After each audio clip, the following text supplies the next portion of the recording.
All right, hello all. Welcome back to Chaos Child, where things are getting really chaotic. So it is what it says on the tin. I'm Kels. I'm going to be playing absolutely everyone. You're going to hear me a lot. I'm going to badly voice these characters, and if you are expecting any of the voices to be the same as I did last stream, there's about a 50-50 shot, let's be honest. So we're back. It's been several weeks, I think, since we've played this. It's been a little bit. But solo tonight, Lemur is out sick, unfortunately, so send her all of your good thoughts. And Mana is working on their new project, so send them all your good thoughts as well. So yeah, just me tonight. So let's do our recap and then just jump in, because I think we're getting really close to the end of at least this arc. Partially because there's a lot of people now not alive, and I don't know what's gonna happen, man. It's so scary. As a reminder or a heads up, I have changed some of our stream configurations. So if you notice any less lag or more lag, or if you're having any problems, whatever, please let me know. Because at this point, I'm just throwing shit at the wall and seeing what happens. So let's get started. We're currently hiding in Frisia because the police are on a manhunt for us, and we're the only clue to finding Serika. Uki is overwhelmed by the media searching Alba, and Dad hasn't come back. We refused to let anyone stop us from going to the dorm to save Uki, but we got lost, so again had to save us from strangers beating us up. Serika's room had real sumo stickers in our phone. Serika's voice told us to kill when we almost got arrested, but it was just Shinjo. Shinjo gave us Nono's last letter, saying goodbye to her family and asking us to move on instead of pursuing revenge. Everyone's background check with Serika is at a dead end, so they asked about our childhood investigating cases with her, and we remembered that she interacted with very few people besides us and had no visible parents. She claimed her parents died in the earthquake when we got to the hospital, and we recounted how her friendship with Nono came about from nursing us to health. Meanwhile, Serika was also on the run, and in a phone call with a blackmailer after the fight wounded her, complaining about him scapegoating us instead of Senni like they planned, because our safety was her one condition for serving the committee. Whoever is pulling the strings isn't high on the totem pole, but he knows about Frisia. Yeah, as a reminder, we are currently wanted for Nono's murder, so like insult to injury on that one. I'm still mad. Mio believes the psychic powers came from mad scientists at the observatory dicking around with nature. She used to think we have telekinesis because we're scrawny, but now she figures our wish brought our imaginary friend to life as Serika. She tried to warn us, but then the mastermind called and turned out to be our dad. He plans to publicly kill us at the festival, and I hate him. Absolutely fucking hate him. Serika said she killed Nono to protect us and herself from mind control, and she's been using her powers to keep us safe. Mio tried to kill her, but Serika pushed some buttons about her past in America. She confirmed that Sakuma's defunct faction of the committee did the psychic experiments, and the serial killer calling cards are his message to his boss for cutting his funding. He's hid the data in a brain and used Uki's power to boost an old lady's power to make sumo stickers. The committee let him continue experimenting on the condition that he finish the murders and frame us, because we have multiple powers like the original batch of psychics. The police cleared away from Alba, and we need to find Sakuma. Serika said that Mio can get us what she wishes if she gets us out of Shibuya, where Chaos Child syndrome is rampant. Everyone far and wide attended the festival for our public suicide. Uki wants to know why we killed people, and we got more aggressive to Serika until she showed us her packing tape wound and explained how cruel Sakuma is. Yeah, he's a fucking piece of work. She told us the schedule for Sakuma's plan, and that her purpose for existing is keeping us alive, even if it means working for Sakuma. Hinaya and Mio are assessed of Serika's reason for asking the latter to leave with us, when she should know that Mio won't protect us, so why she hid so much info at first and why her unusually convenient truths don't set off Hinaya's lie detector. Hinaya is going to stay at Alba and be the new big sister. So yeah, all that just happened last time. So I know that I keep saying like shit is going down, but every time that we're in one of these streams, shit keeps going down. So let's continue. All right. November 6th, 2015. Friday. A little after 4 p.m. 7 hours had passed since the beginning of the festivities, and even as the sun began to set, they showed no signs of slowing down. Lines had started forming in front of every food stand and restaurant around lunchtime, and they were all still packed. Exactly. We are in the shit is going down arc. I assume that all of these arcs are going to be a bunch of shit going down, but I don't know for sure yet. So there were over 30 concerts, from huge 1,000-seat venues with major artists to tiny little bars with only a dozen or so seats. Each one was standing room only. Guerrilla performance artists would approach the crowds, hoping to attract customers and in turn attract crowds of their own. Over 80,000 people were still in attendance at the festival, which had gone far beyond the organizers' wildest expectations. There were the usual issues associated with big events, like minor fights and lost children, but there had been no major problems so far. The police from the Shibuya station helped keep things safe, but the biggest factor was the volunteer staff. The organizers had been recruiting volunteers up to the last minute to handle the crowds, keeping everyone safe and in a mood to spend money. Seriously, how would Sakuma react if we overslept and missed our public suicide? I mean, I feel like it would be on brand for us, so... He was our dad, wasn't he? Many of the volunteers were victims of the original disaster, and the experience they'd gained in the earthquake had taught them how to get along and work with other people. When a major band had made a surprise appearance at the stage in front of the 10-7, there was a mild panic, but the volunteers formed a human wall to keep people in the crowd safe.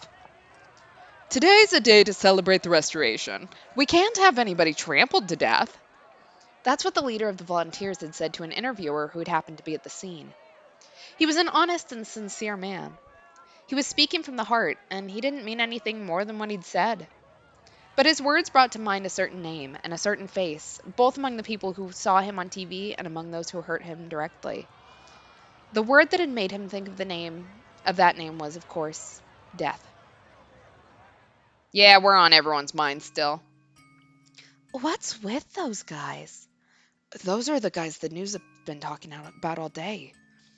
Everyone there was hoping for the festival to succeed, but at the same time, they hadn't caused a big problem yet, but there was one big concern on everyone's minds. When a girl and her boyfriend left Shibuya Station, heading for the stage at the Cultural Hall, they saw a group of people wearing eerie masks. There were over a dozen of them, and then another group came from another direction. Suddenly there were several dozen. Great! The weirdos that were all doing their grocery shopping at the same time are now out here in the festival? Like, that's scary as shit. Yeah, getting trampled to death would really kill the mood of this public suicide event. Identical masks, identical t-shirts. The faces of two fat men overlapping. It was...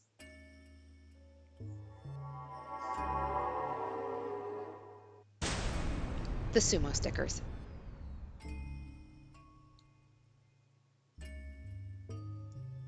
They said nothing.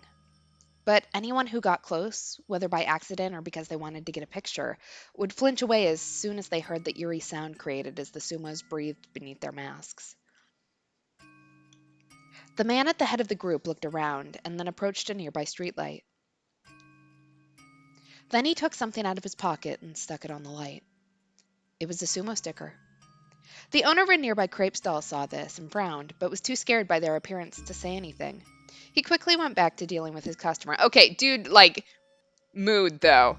Like, I cannot blame this man for seeing this crowd of people just going around slapping stickers on things in weird masks. Like, that would be creepy as hell. It was something he'd seen again and again since the festival started. The only ones who saw it were people like him, who stood in one place the whole day as they ran their businesses. The majority of attendees, caught up in the flowing crowds, saw nothing. But if you were to take all the stickers placed on the ground, on the decorations, on the streetlights, on the walls, you'd have enough to cover the huge TVs at Shibuya Scramble Crossing. The stickers were slowly taking over, spreading even to places where no one could see them. They were like a physical manifestation of all negative emotions that lurked within the attendees.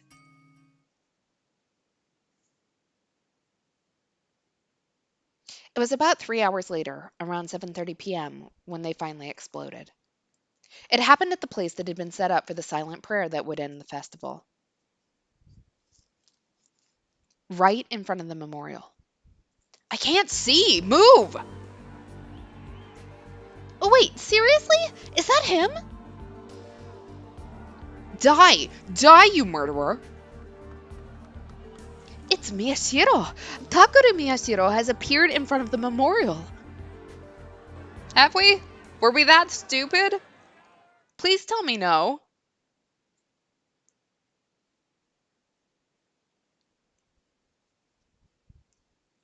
A little after 9 p.m., Serika arrived at the Hikario. Most of the attendees had gone elsewhere, and it wasn't as busy as it had been earlier in the day. She looked around and listened to the thoughts of the passersby.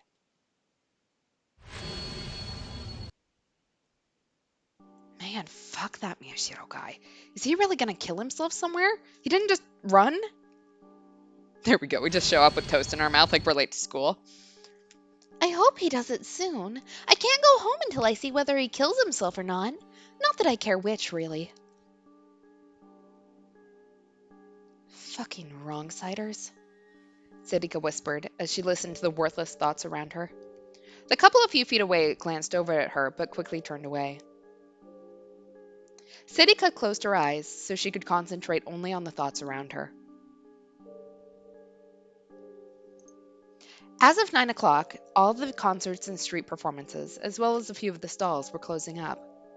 The festival was nearing its end. After this, the attendees would gather at the specified time for a moment of silent prayer, and then the festival would be over. The crowd seemed to be heading towards the station and the memorial. There were too many people still here for them to all fit in the memorial plaza. So the big VIPs, as well as the families of the victims of the quake, would gather at the memorial itself, while everyone else would watch the proceedings on the TV in front of the station. Sakuma probably plans to reveal Miyashiro's body at the memorial after he kills him, doesn't he? Both the TVs in front of the station and the memorial park were near the Hikario, but the park was just a little closer. And anything that happened at the park would be replayed for people watching on TV. In other words, more people would see it. That man from before was probably part of his plan. Several hours ago, she'd heard that Miyashiro had appeared in front of the memorial, but she'd quickly learned that the report was mistaken. It was a fake, a man pretending to be Miyashiro who worshipped him as a messiah, but the man himself had looked nothing like Miyashiro. Yet for some reason, the media had decided to report it as Takeru Miyashiro himself appearing at the memorial. As a result, security around the park and plaza had been strengthened. And as a result of that, another rumor was spreading, this time that Miyashiro would be appearing there. It was almost certainly part of Sakuma's plot. Serika opened her eyes and rubbed her stomach as if to check on her injury. It had been almost 24 hours since Sakuma had sliced open her stomach. She still wasn't in top shape. She'd lost a lot of blood. And the dull pain in her head that resulted from resisting Sakuma's powers would come back the second she let her guard down. This had been the result of her attacking him in top form last night. She'd survived working with the committee this long, so she couldn't shake her logical and very realistic doubts. Could she really kill Sakuma? Takeru Miyashiro. Takeru Miyashiro. Huh? A thought suddenly came into her mind, and she frowned suspiciously. That was strange. She hadn't been trying to read anyone's mind. It was from somewhere in her field of vision. Come out. Entertain me. Die. Die. Die. Die in a really cool way.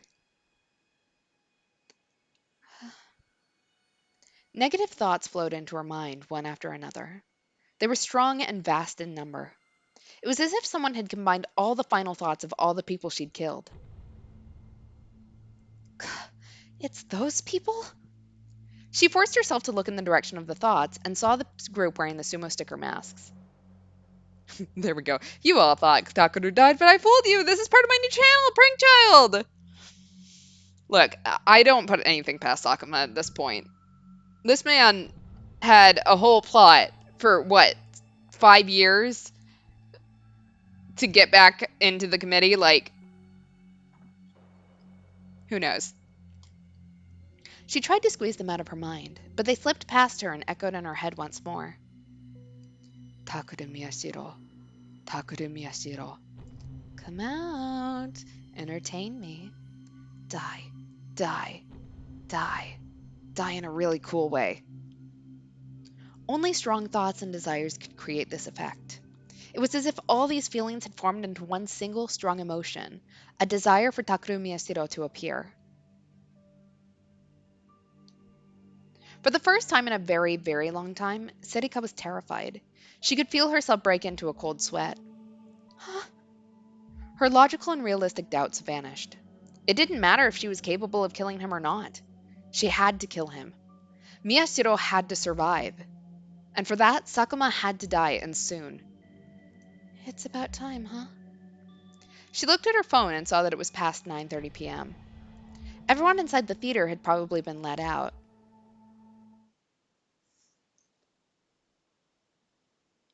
Shibuya, the Hikariwo building, the 11th floor. The entrance to the theater cube. This room was also the entrance to the office floor, and it was always crowded with people. But now there was no one here, save a lone employee and single security guard. The festival event in the theater had finished up at 9 p.m., and there were no other plans to use it. It doesn't seem right. The whole floor was lit up, giving its classy design an elegant atmosphere. It didn't at all match what was about to happen inside the theater, because by the time this was over, one of them would be dead on the floor. Serika stood in front of the convenience store on the floor and waited for the time to come. There was no sign of Sakuma, but then, a little after 10 p.m., she realized something was wrong. Huh? The employee and security guard at the front desk suddenly started to leave. They dropped what they were carrying and began to stagger out, as if they weren't thinking about anything. Yeah, there's some mind control. Huh? Her eyes went wide and she immediately tried to read their minds.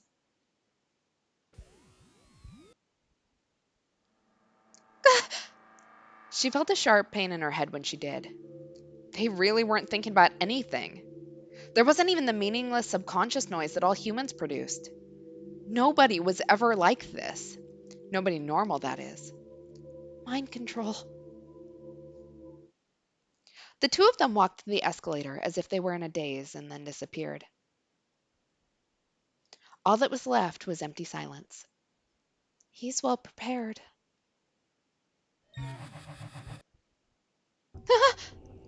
Another violent pain struck her. This didn't make sense. They'd already vanished. There was no reason why she should be hearing their thoughts. Where was this heavy strain coming from? What? She felt something very strange in her mind and body.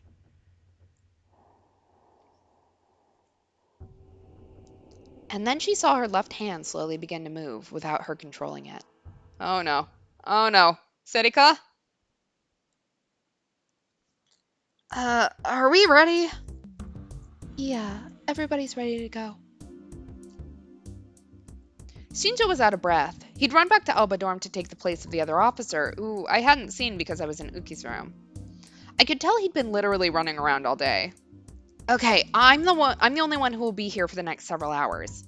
I gave some false information to the media outside. There's no one here now. We can take the car and go. Miyashiro and Arimura are one thing, but when the next officer comes, how do you intend to explain Yamazoe and Yuto Tachibana's absence? That was a good question.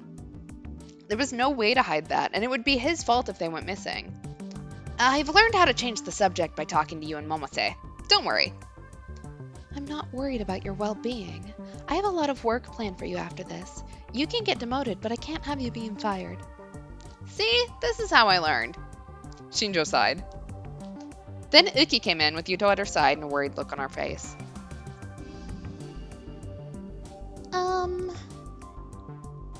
She slowly raised her hand. The other hand was clutching Yuto's tight.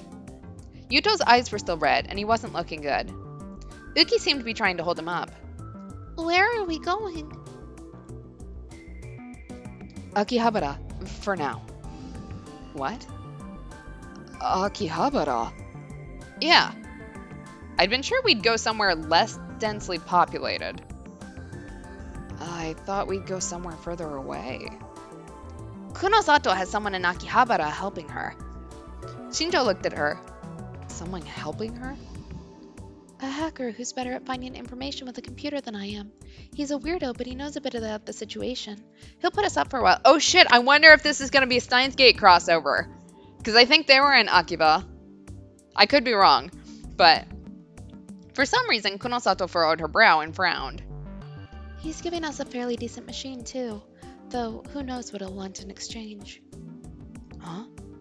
Shinjo seemed confused. Evidently, he hadn't met this helper of hers.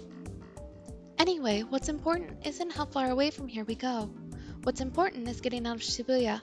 We'll stay there for a while and see how things go. That's the deal. Where's Arimura? Oh, she's in Nono's room, on the phone. I see. Arimura had said she was calling her family before she left. But when she'd taken her phone into Nono's room, she hadn't looked like a girl who was saying goodbye to her family. It had always felt like Arimura didn't want to talk about her family, and I hadn't brought the subject up. So I had a vague sense that they weren't on good terms, but I didn't know anything else. Okay, once she's done, we'll go. The car's by the front entrance. We won't have to worry about the media for a while, but be careful when you get in. The neighbors might be watching. I'm taking Yuto too. Huh? Suddenly Uki spoke up. She must have been nervous because she clutched his hand even tighter. She was acting a little strange, but it was also cute to see how much she cared. I couldn't help but smile. I looked at Shinjo and saw that his expression was much the same as mine. Of course. That's been the plan from the start. Is that okay, Yuto? Yeah. Yuto nodded. And then he looked at me. Brother Takure? Where's Dad? Is he okay? Suddenly, I didn't know what to say. Yuto didn't know anything about what was going on. Nor did Uki, who was also looking at me and expecting an answer. It hurt to see how worried they looked. All I could do was tell myself that I couldn't make it any better. I'll tell you later. When's later? Once we get to Akihabara and get settled in. I could tell Yuto was struggling with his feelings. Now it was his turn to grasp Uki's hand tightly. Okay, as long as you promise. Yeah, go get your things. Okay. The two of them must have felt the exact same way as they went to their rooms, still holding each other's hands. Shinjo looked at me with a pained expression. It's fine. Of course, that was a lie. But Shinjo was nice enough not to say anything. Shinjo, I want to check one last thing. Kunosato stared at the hallway where Uki and Yuto had just left as she spoke. I could tell from the way she was acting that it had something to do with Dad. About 2.5 hours ago, someone appeared at the Memorial Park claiming to be Miyashiro, right? Yeah. I'd remembered the news I'd just seen on my tablet. The TV news and Twitter had all been talking about how I'd appeared at the Memorial Park. But of course, that was a lie. I was right here. I assume he'll be let off with a warning and released tomorrow? That's the plan. I feel sorry for the guy, but can you do whatever it takes to get him locked up a few more days? Shinjo seemed to know what he was getting at. He looked out at the hallway, too. You think Sakuma sent him? She nodded. The timing is such that any number of fakes could appear, but it worries me that a man trying to be Takuru Miyashiro didn't make the slightest effort to look like him. Even at a distance, you should have been able to tell it was a different guy. It's true that he wasn't a Chaos Child Syndrome patient, Shinjo said. That was confusing. When I'd seen the man on my tablet, his height and age had been mostly the same as mine. From a distance, it would have been hard to tell us apart. And what did Chaos Child Syndrome have to do with it when that was just a type of PTSD? I'd like to know more about him if I can. Kunosato tapped at her temples. Got it. I'll work something out. It was also strange to see how easily Shinjo agreed to keep an innocent man locked up. Look, ACAB. Shinjo's helping us, but also still ACAB. Yeah, there we go. Conspiracy theorists just flocking to the internet to say, well, we're still alive. It's time to go. Tell Arimura. He pointed to the clock before I could ask any questions. It was 10 p.m. Yeah, I've got all our things ready. Huh? Yeah, something told me she was gonna peace out. I opened the door to Nono's room to tell Arimura it was time to go, but there was no one there. The lights were off too. Was she done talking on the phone? Which would mean that she was having Kazuki get the last of their things together. So she'd be in the dining room, or maybe Uki's room, or maybe gone. Cause, yeah. Come to think of it, I guess we got Kazuki involved in all this too. Kazuki wasn't involved in this case directly, but she was helping a lot just because she was a member of the newspaper club. Still, I couldn't ask her to come with us. While we'd been waiting for Shinjo, she'd tried to tell us that she'd come too, of course, using only a series of mumbles and gestures, like always. But I'd refused, though I was grateful from the bottom of my heart. Don't leave Kazuki behind! Literally, all of her friends are dead or gone! She seemed unsatisfied, but I'd finally gotten her to agree to it by promising to keep in touch and to come straight to her if we needed help. I couldn't cause any more trouble for someone who wasn't part of the case. Part of the case, huh? I was suddenly conscious of the smells in Nono's room. Without bothering to turn on the lights, I shut the door behind me and walked over to her desk. I ran my hand along it, and only then did I realize it was the first time I'd been in here since her death. That's right. Nono wasn't supposed to be a part of the case. Why? She's one of those people who deserves to be happy in life. I knew that. He was right. She wasn't supposed to die. There was no reason she deserved to die. She was simply killed because she'd learned Serika's secret. Onoe. What was her real goal? I remembered what Kunosato had asked me this afternoon. What was she really after? Huh? I almost screamed as I heard a loud noise from inside my bag. It was the sound of my phone vibrating. I quickly flipped over the bag and spilled its contents onto the floor. Huh? I picked the phone up off the floor and read the words unlisted caller in the darkness. That was kind of creepy. I did not have a good feeling about this. Afraid, I touched the answer button. Who's there? There was something I forgot to tell you. You! I moved the phone away from my ear in surprise. It was Serika. There was no mistaking it. I checked the time on the phone without even thinking about it. 10:03 p.m. Listen carefully. This won't take long. Why are you... I realized how hard my heart was beating, and I put the phone back up to my ear. That doesn't matter. Huh? I heard a sudden, abrupt noise. Had she dropped her phone? Or had something happened? I listened carefully so as not to miss a single sound. My hands were trembling violently. I hated it. And after I waited a moment, Miyashiro, are you listening? Her voice was somehow weak and feeble. Huh? Something was off about the way she was acting. I'm listening. What is it? There was something I forgot to tell you. It was the same thing she'd just said. Hey, what's wrong? Why? I was the one who killed your parents. I could hear the sound of the words she made, but I couldn't understand the meaning of the words themselves. But for some reason, my hands stopped shaking, and it suddenly seemed like everything around me had faded away into a white blur. What? Huh?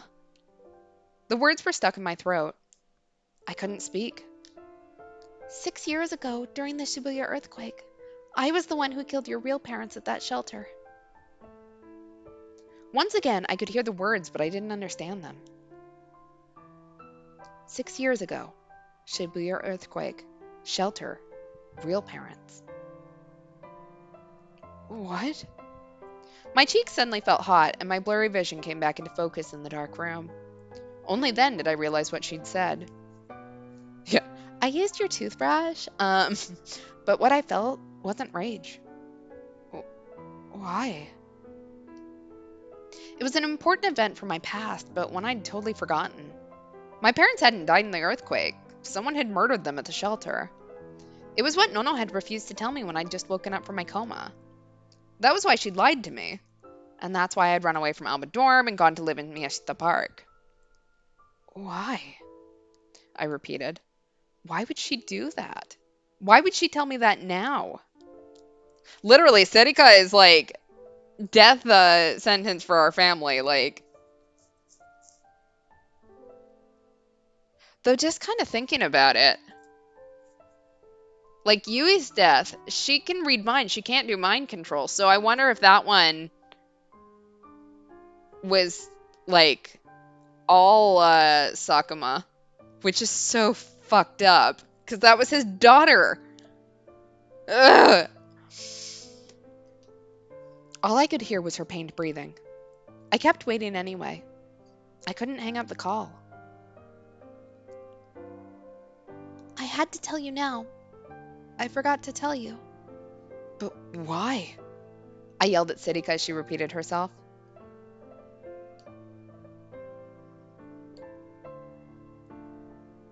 Huh? Hey, Onoe? Onoe! Suddenly the call ended. She'd hung up. Yeah, this, at least in this arc, yeah, we seem pretty much gone with Serika. I don't think that we're, number one, I don't necessarily think she's going to live past this, or maybe that we are also going to live past this, but, yeah, I can't see us figuring out how to put that together when she has killed off most of our family at this point. I tried to call back and realized it was impossible. It was an unlisted number. What the hell is going on? I whispered, knowing I wouldn't get an answer. Really, what the hell? What was the point of calling me like that? No, there was a bigger question. Why was Serika born? That day I happened to meet my parents at the shelter, and then I had a terrible headache. That was probably when Serika was born. And then my parents were murdered at the shelter, which would mean that she murdered them right after I created her. My thoughts were a mess and it was hard to think, but something told me I had to figure this out. Serika said that her goal was to keep me alive, but would killing my parents help me with that? Mom and Dad were trying to get me out of the shelter. Killing them would make me less likely to survive, not more. Just like Kunosato said, it didn't make sense. That's right. What Serika was saying didn't make sense. The very first thing she'd done after being born didn't make any sense, which meant her real goal wasn't to keep me alive. Suddenly, I found myself looking at the picture on my phone. It was the photo of me and my family from Alba Dorm.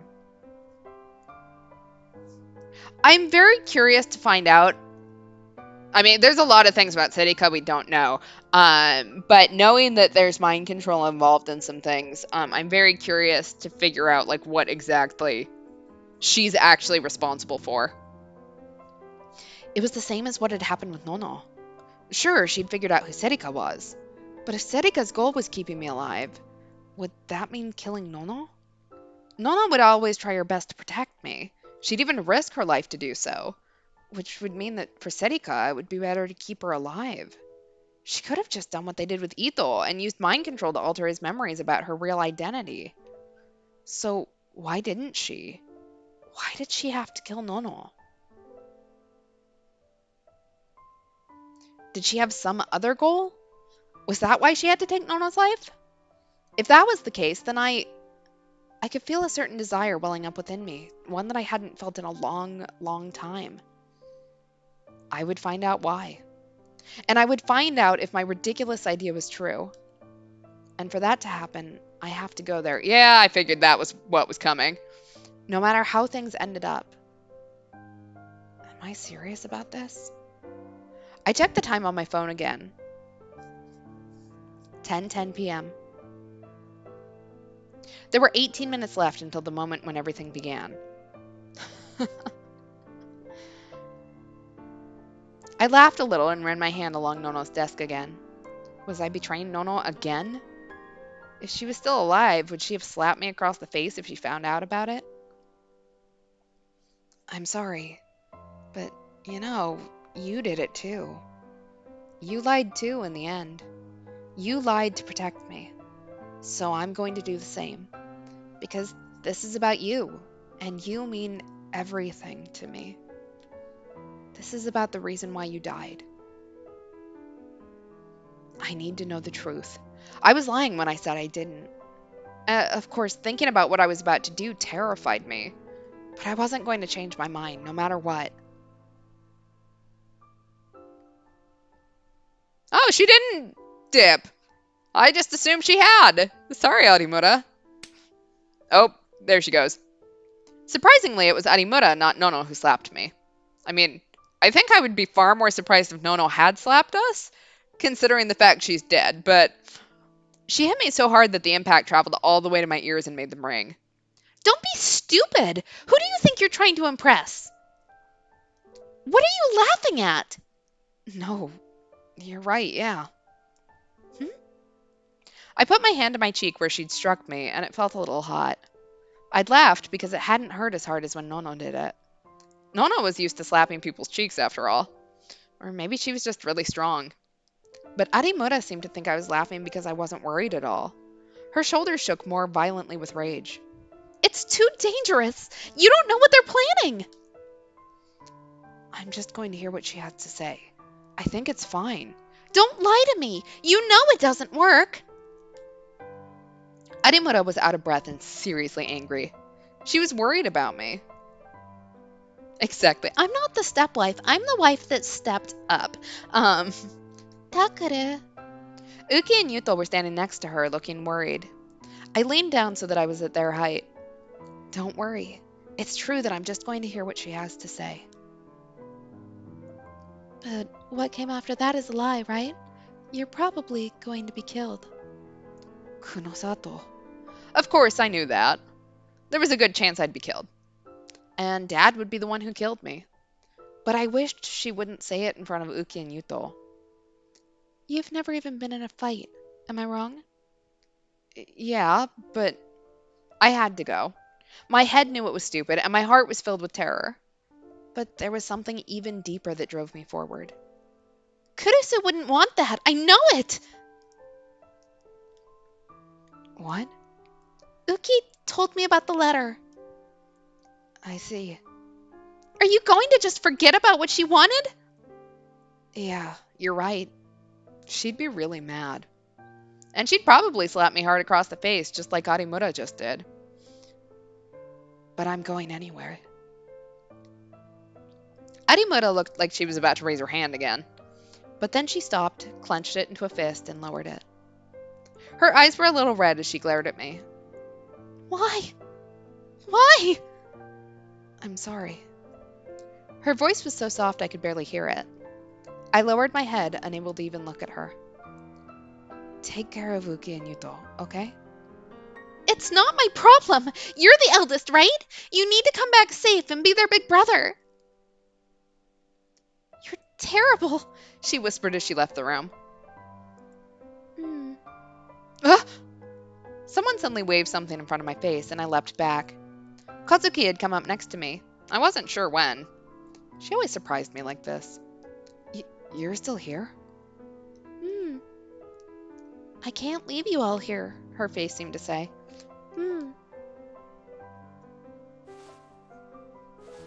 Oh. She was holding a piece of candy on a stick.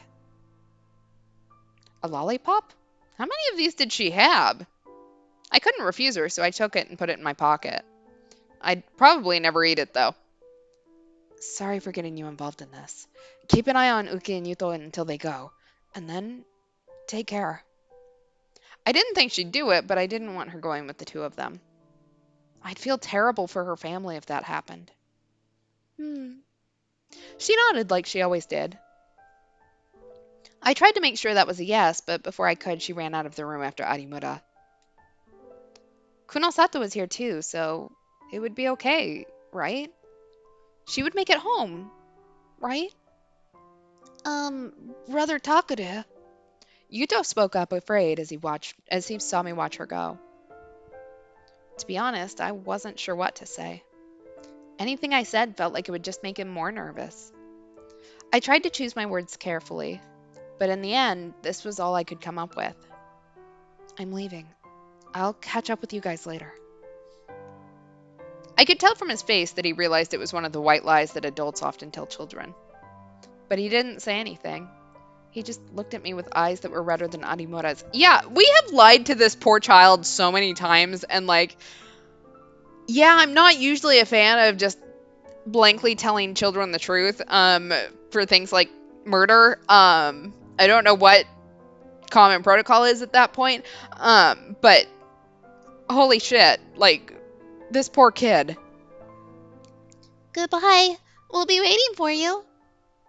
Yeah, We'll be waiting for you as long as it takes. yeah. I'll be waiting too, for as long as it takes. Yeah. Maybe Uki's hand on his gave him strength, because he finally forced himself to say one last thing. I'm sorry, Yuto. Thanks, Uki. Okay, I'm off. I checked the time. There wasn't much time left, and if I stayed here any longer, my resolve would begin to waver. I nodded one last time at the two of them, then turned around. I mean, yeah, I don't know that it counts as a white lie, considering the fact that, like, there's some depths, some layers to that lie, and that, Yuto doesn't know anything about what is going on at all, or why most of his family is now dead.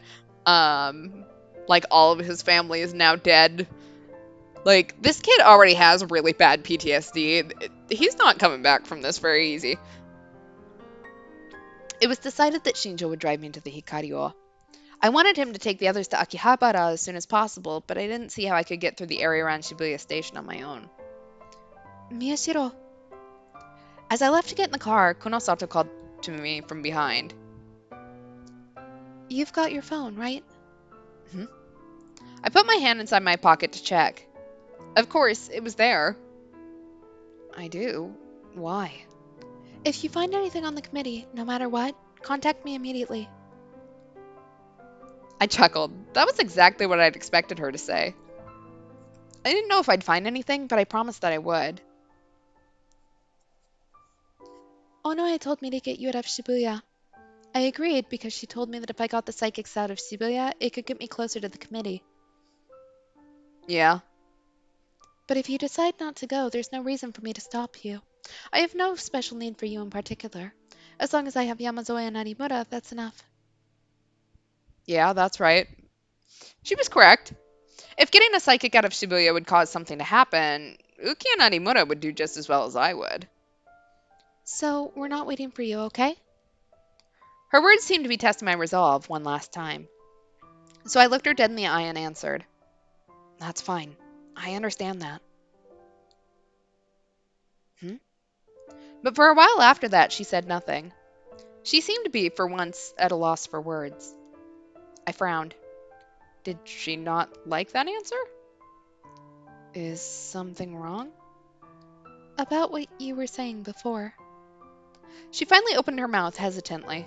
She was probably talking about the call I'd gotten from Serika, when she told me that she was the one who killed my parents. If that's true... What? Did you figure something out? No.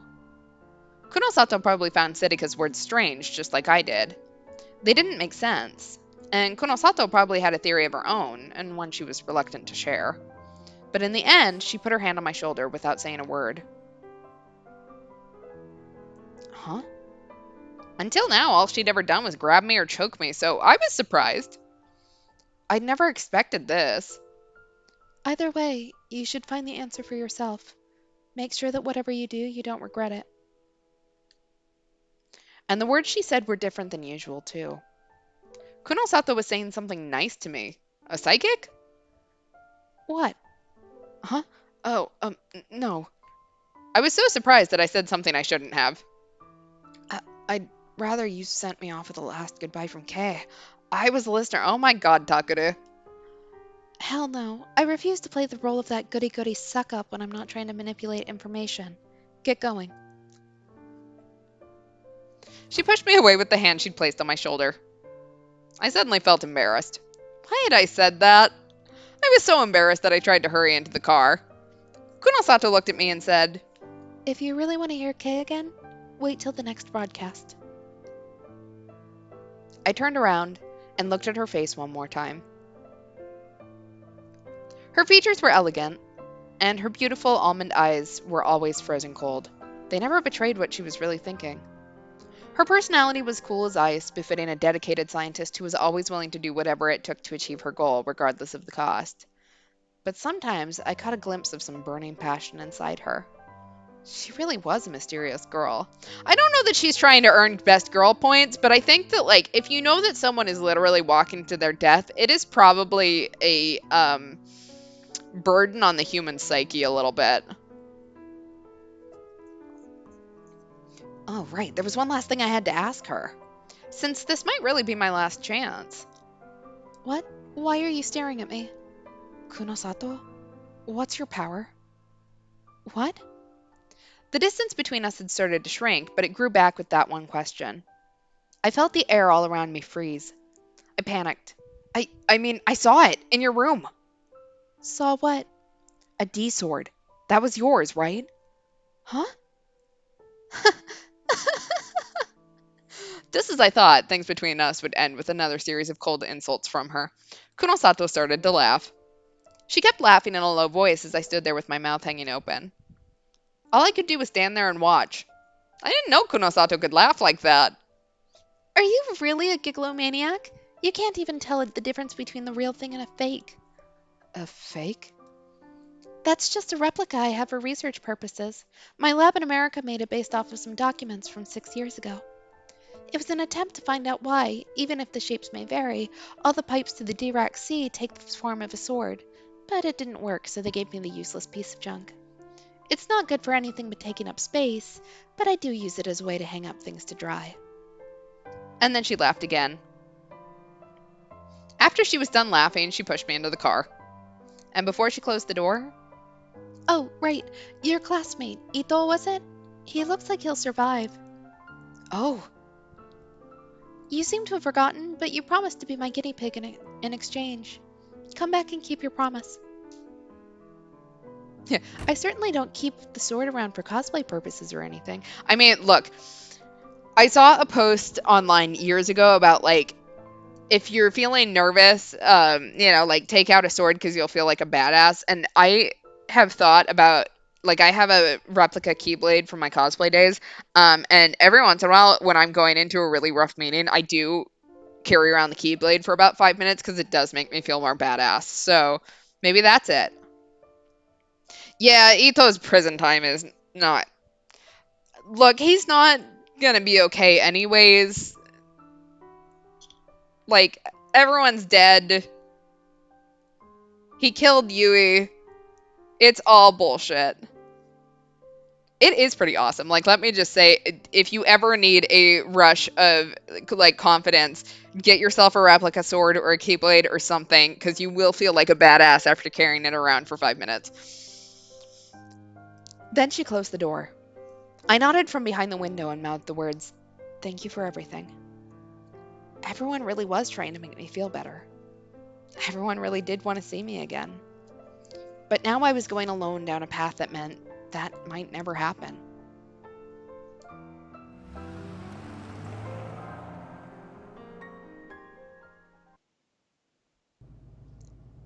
It's quiet, huh? Yeah, Shinjo said, mostly to himself in the driver's seat. The Shibuya intersection was overflowing with people. They were all looking up at the footage of Memorial Park being displayed on the big TV screens. The time was 10:21 p.m. 7 minutes until the time when the earthquake began 6 years ago. When the time arrived, there was be a moment of silent prayer, and the festival would reach its finale. Everyone at the festival seemed to be heading for the park, or the intersection in front of the station, to participate. I could see a man who looked like a member of the city council on the screen. From the subtitles, he seemed to be giving a speech about the restoration project. Not again. Get your head down. Okay. Shinjo had gotten this car just to take us out of Shibuya. The windows were tinted, so I didn't have to worry about anyone seeing me. But there was no way to hide from anyone looking at me from the front. Just in case, I kept myself as far down in the space below the seat as I could. We'd run into a lot of roadblocks once we'd entered this area, with the volunteer staff stopping us from going forward. Each time, Shinjo had shown his police notebook, and then explained that this was a police car, and each time they'd let us through. But that meant that it was taking twice as long as usual. It'll be close. We may not actually make it by 10:28 p.m., Shinjo said as he slowly waved the car through the crowds of people. No, I'm just grateful you're giving me a lift. I never would have made it to the Hokkaido on my own. If you get there later than that, you're more likely to run into Sakuma. You're going anyway, right? Yeah. We're getting so many CGs, I'm loving this. I could see Shinjo's face in the rearview mirror. He'd put his fingers up to the bridge of his nose, and his expression was pained. As a policeman, this is the worst thing I could possibly do.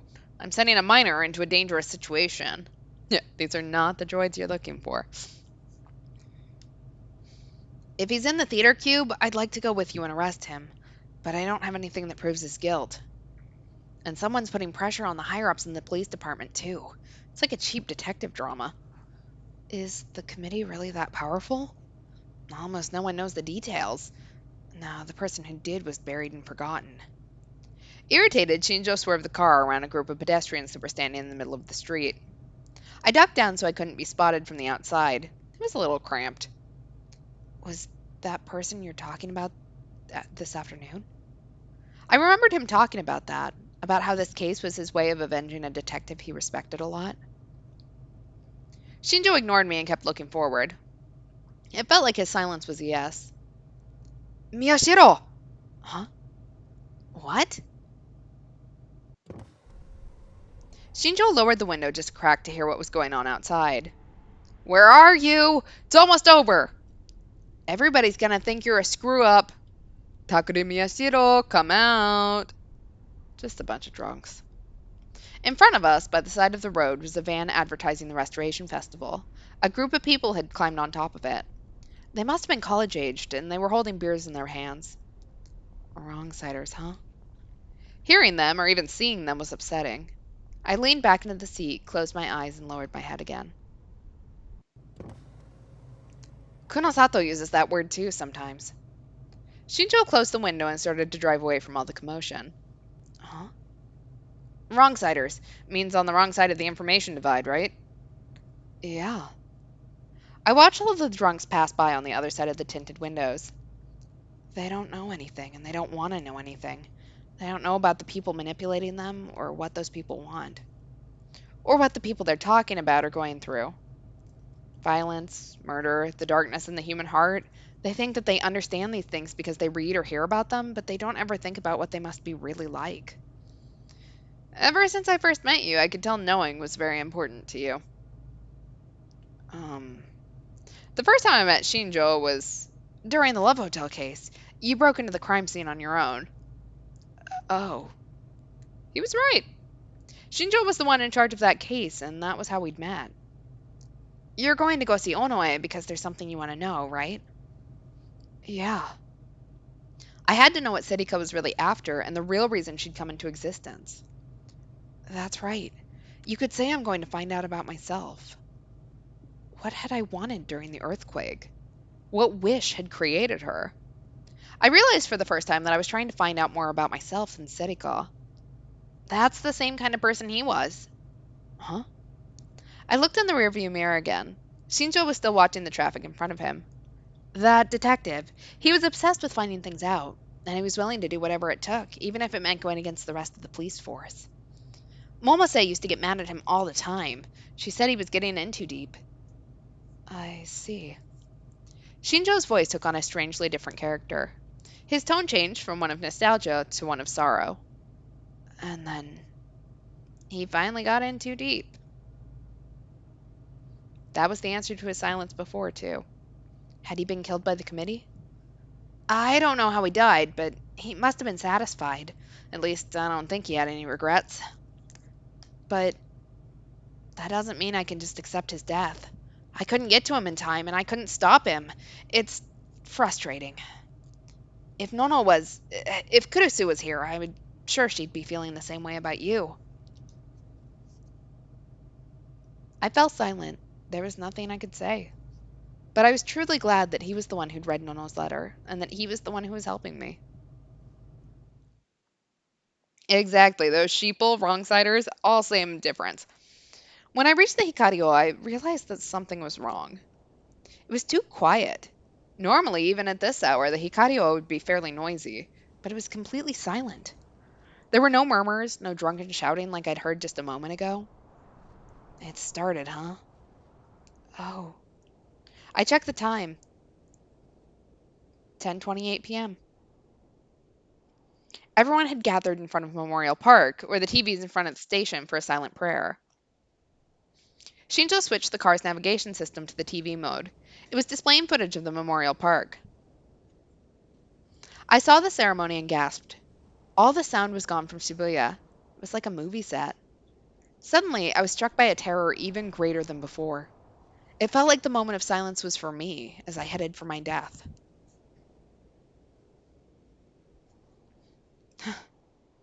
I forced myself to smile and tried to tell myself that I was shaking from excitement, not fear.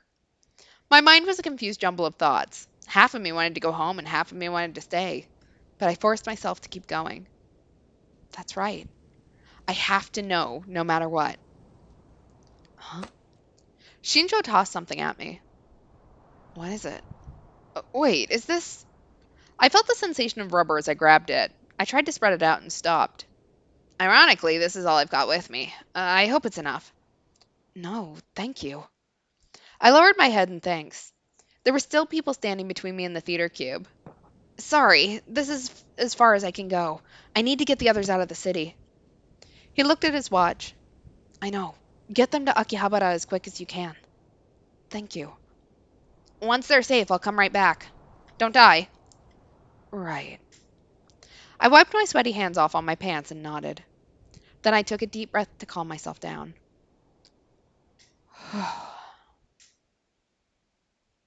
I put on the sumo sticker mask that Shinjo had given me and stepped out into Shibuya utterly without sound.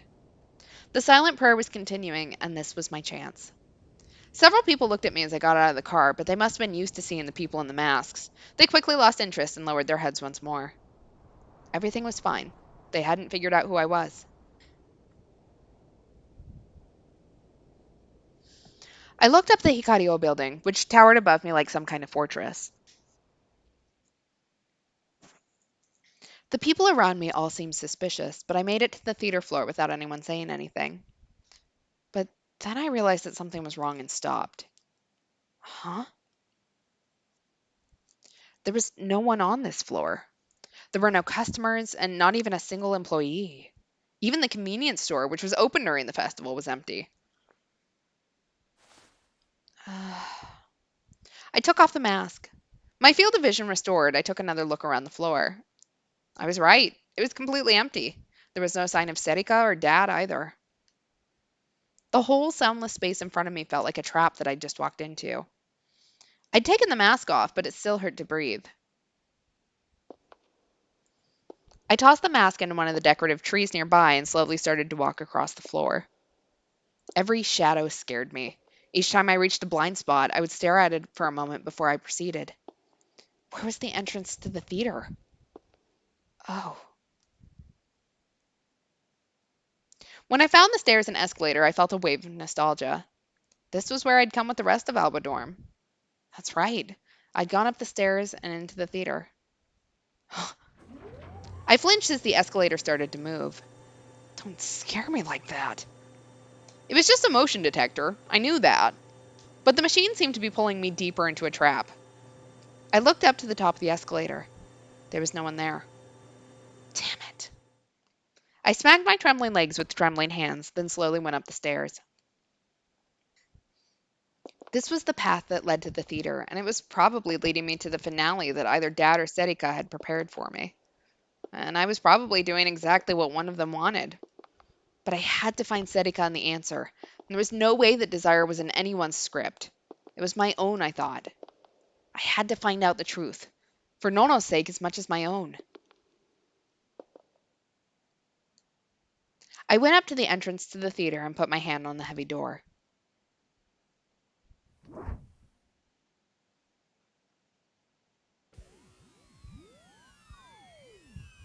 Uh-oh. Huh? I felt the stabbing pain in my head the second I went inside. I staggered and leaned against the back of a nearby chair. What? This can't be. I forced myself to endure the pain and look around the theater. The theater was done up in the modern style, with stadium seating. The stage was at the lowest point in the hall, and the seats got higher up the further you went away, so it would be easier for the audience to see. The entrance was at the far back, behind the seats. When I looked down, I could see the whole room. The stage was completely empty. There were no props or backgrounds. The lights were focused on the stage, so the rest of the theater was dark and hard to see. The seats seemed empty, too. I couldn't see anyone. I couldn't hear any movement either. My first suspicion was Dad's mind control power. But if his power worked like ours, that meant that he would need to share his delusions with me in order to real boot them. In other words, if what I was seeing was due to mind control, Dad must be watching me from somewhere nearby. That's right. I suddenly got an idea and looked through my pockets. I found the lollipop that Kazuki had given me. I tossed it up and imagined it floating in the air. But instead of floating, it fell down into the thin rope between the seats. Good. I sighed with relief, satisfied with what I'd seen. It was impossible for us to use our powers alone. If my psychokinesis wasn't working, it meant there was no one here. But I still kept my guard up as I walked towards the stage. If I remembered right, this place hadn't changed much since the last time I was here. Come to think of it, if I'd come here to celebrate my acceptance to Hekiho Academy, it had only been 2.5 years since I'd last been here. That can't be right. I do not know if a pet hamster would qualify as an observer. I don't know how far you have to get into consciousness in order to... That's a really good question. It didn't seem real. It felt like so much more time had passed. Everything had changed. Nono and Yui were gone. Yuto had probably left his home and was on his way to Akihabara with Shinjo right now. And Dad? Huh? Suddenly, I heard a sound behind me and spun around. Standing there was...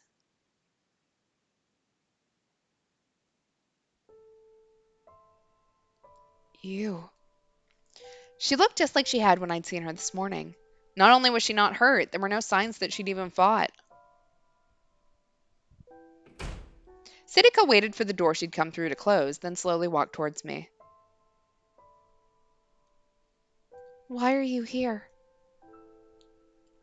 Her voice was quiet but angry. She probably thought that I'd left Shibuya. Where's Dad? Dead. What? You'll find his severed head lying on the ground backstage. It's been partially crushed, so it might be hard to tell, though. The look on my face must have been ridiculous. Siddhika's voice was completely calm, and it was hard to believe she was lying. Dad was dead? Did you kill him? Her nod silently said, Of course I did. So, why are you here? Where are Miyoko no Sato and the others? How could she be so calm after killing someone? It was terrifying to see how unconcerned she was. My thoughts, feelings, and even my words were a jumbled mess, but I managed to tell her that Shinjo had taken them all out of Shibuya by now. And then I told her why I'd come. Why did you tell me that on the phone?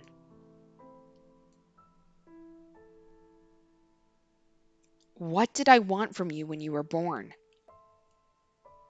Siddhika looked at me as if she was staring at something very dear to her. I knew this feeling. Siddhika was reading my mind.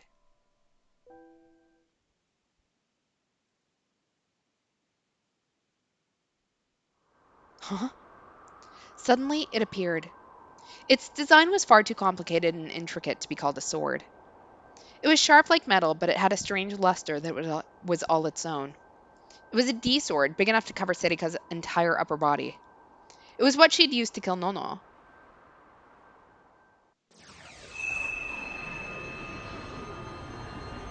You should have escaped with the others, Takuru Miyashiro. Beyond her blade, I could see a slight change in her expression. Onoe? It was the same look I'd seen before when she was talking about Dad, as if she hated everything she saw.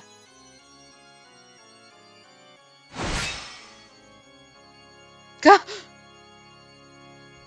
Just as she jumped, I felt a burning heat in my right shoulder and fell to the ground. A moment later, I felt a pain like nothing I'd ever experienced before. Ugh! I grabbed my shoulder with my left hand and felt something nasty, warm, and sticky. It was blood. I'd been cut. If I'd reacted even a moment later, she would have chopped my entire shoulder off. I looked up. Serika was already bringing her blade down. Huh?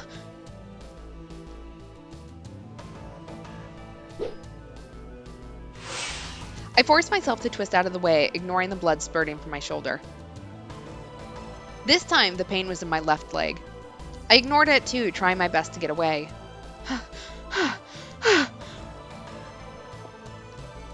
Serika walked over to me slowly.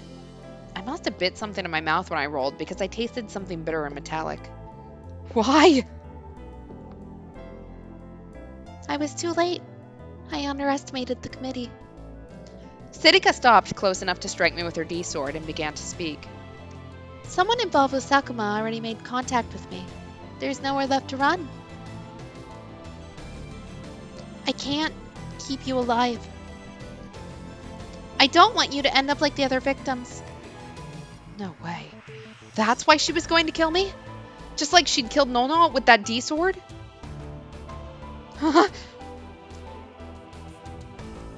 The pain from the cuts kept me from thinking, and the blood loss trained away my will to resist. I couldn't feel my left leg anymore, but I couldn't stop looking at Serika. I wasn't sure. Were there any important blood vessels around the calves? I'll be dead soon, too. We can talk on the other side. No, generally I don't get to hear that. Let's talk now, because I'm so fucking confused. Serika swung the D-sword at me. And then I felt something burst within me. Ah! Huh? I leapt at Serika. I reached out my hand without thinking and felt something warm and rough. Huh? I heard her scream in my ears. I'm not gonna scream, sorry, it's... What the fuck was that? What the fuck are we doing to her? By the time I'd realized I'd reached into the cut on her stomach and ripped out the stitches, I was already on top of her. Her D-sword had disappeared.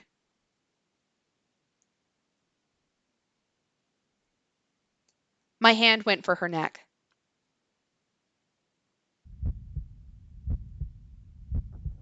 Ah! I'm getting Higurashi vibes now, like... My fingers dug into her flesh. The only thing I saw was the red color dripping down the base of her neck. Yeah, absolutely. If we were still Haruaki, this would be much hotter to us. We're a minor right now. I'm glad that we don't find this hot. Was it my blood from when she'd cut my shoulder? Or hers when I'd ripped open her stomach? Or had my nails broken the skin on her neck? Whatever it was red, and it was spreading. I couldn't stop myself from gripping tighter. My fingers dug deeper and deeper, and the soft sensation of her skin began to recede. Instead, I felt thick muscle and hard bone.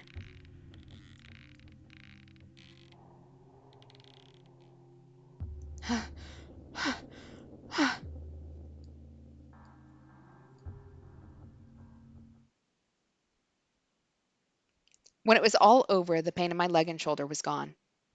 No, it was still there, but it didn't feel like my own pain. It was like I was watching myself on top of Serika from a distance. But when I took my hands off her neck, that feeling disappeared, and everything else came flooding back. Serika's eyes had rolled up into her head, and her tongue was sticking out of her mouth. I felt an unpleasant wetness in my underwear. It was her blood from where I'd sat on her. The blood was pouring out from the gash in her stomach. Huh? Serika wasn't moving anymore. Did I kill her? Did I strangle her to death? I suddenly felt the urge to vomit. Why? What was I doing on top of Serika? Why were my hands covered in blood?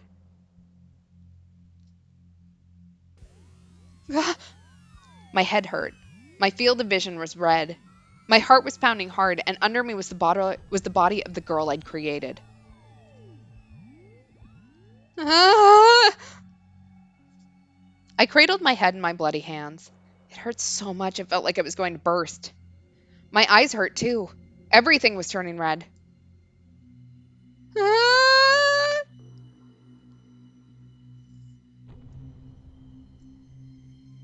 Huh? Suddenly my vision cleared. The lights above the stage seemed impossibly bright, like the sun at the end of a tunnel. Yeah, Ito's gonna have some company in prison. It's fine. Look, we're best till the end, right? Ow. There was a pain in my eyes. I reached up my hand, and my fingers were covered in pink tears. And then I realized Serika wasn't here. My fingers weren't covered with blood. I twisted my neck to look at my shoulder. My clothes weren't even cut. There wasn't a single wound on my leg either. What was going on? I was sitting on the ground alone by the seats near the entrance. You're an asshole, you know that? I never raised you to be like that. I leapt up to my feet.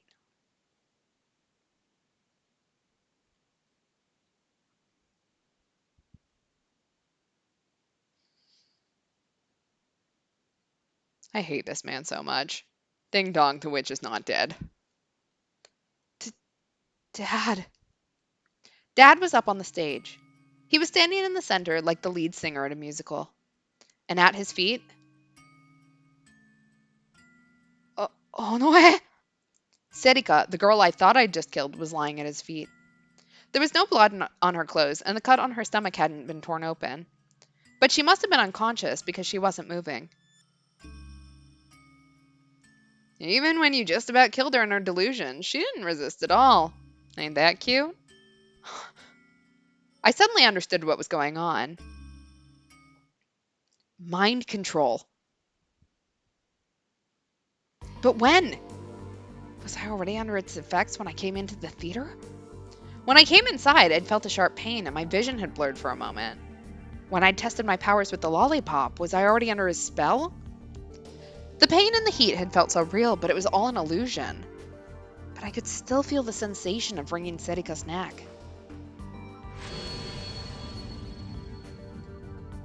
If you just let her kill you, it would have broken you here too. Dad tapped his own heart. But instead, you chose to kill her? What's up with that, Dakaru? Girls don't like boys who get violent. Hearing Dad talk in the same tone he always did was almost enough to get me to let my guard down. But this wasn't the man I knew. The man on the stage wasn't the Dad I knew. What is that machine? I took a good look at it. Dad was holding some kind of backpack, and I could see some kind of device inside. What is he carrying? Dad was wearing a piece of headgear that connected to it. And the long cylindrical machine he was holding was connected to it by a cord. So that's it. If he had psychic powers like we did, then he had to have one too. That was Dad's D-sword. But why did he have it? I thought that those powers only appeared in brains that were still developing during the earthquake. My research has shown that this only occurred in the young, whose brains were still developing, particularly those experiencing something that put them in states of extreme stress. That's what Kunosato had said. Oh, this? Dad saw what I was looking at and tapped his backpack with the D-sword. Amazing, huh? One of the results of our research. It even lets normal people like me have powers similar to a Kikalomaniac's. This was a terminal for a certain machine. That machine used to be here, but it ran into some trouble, and that's what caused the earthquake. Those were bad times. Dad sounded like a child whose favorite toy had been broken. It was clear he didn't care at all about the people who died or whose lives had been ruined during the earthquake. Because of that, I lost my job. No money, no employees. It took me 6 years to put it back together. Those idiots in the committee. So that was how he'd been able to do that to Ito? And how he'd been able to kill Yui. I felt a mix of rage, sorrow, and hate. All the feelings were so strong I wanted to scream.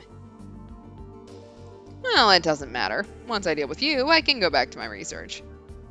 It was as if he was picking just the right words to make me even angrier. To be honest, I was a little worried. Onoe came here on her own. I needed you, not her. So I thought I had a problem on my hands. He looked down at her and poked her with the artificial D-sword. She still didn't move. Huh? It couldn't be. It was Serika. She's dead, obviously.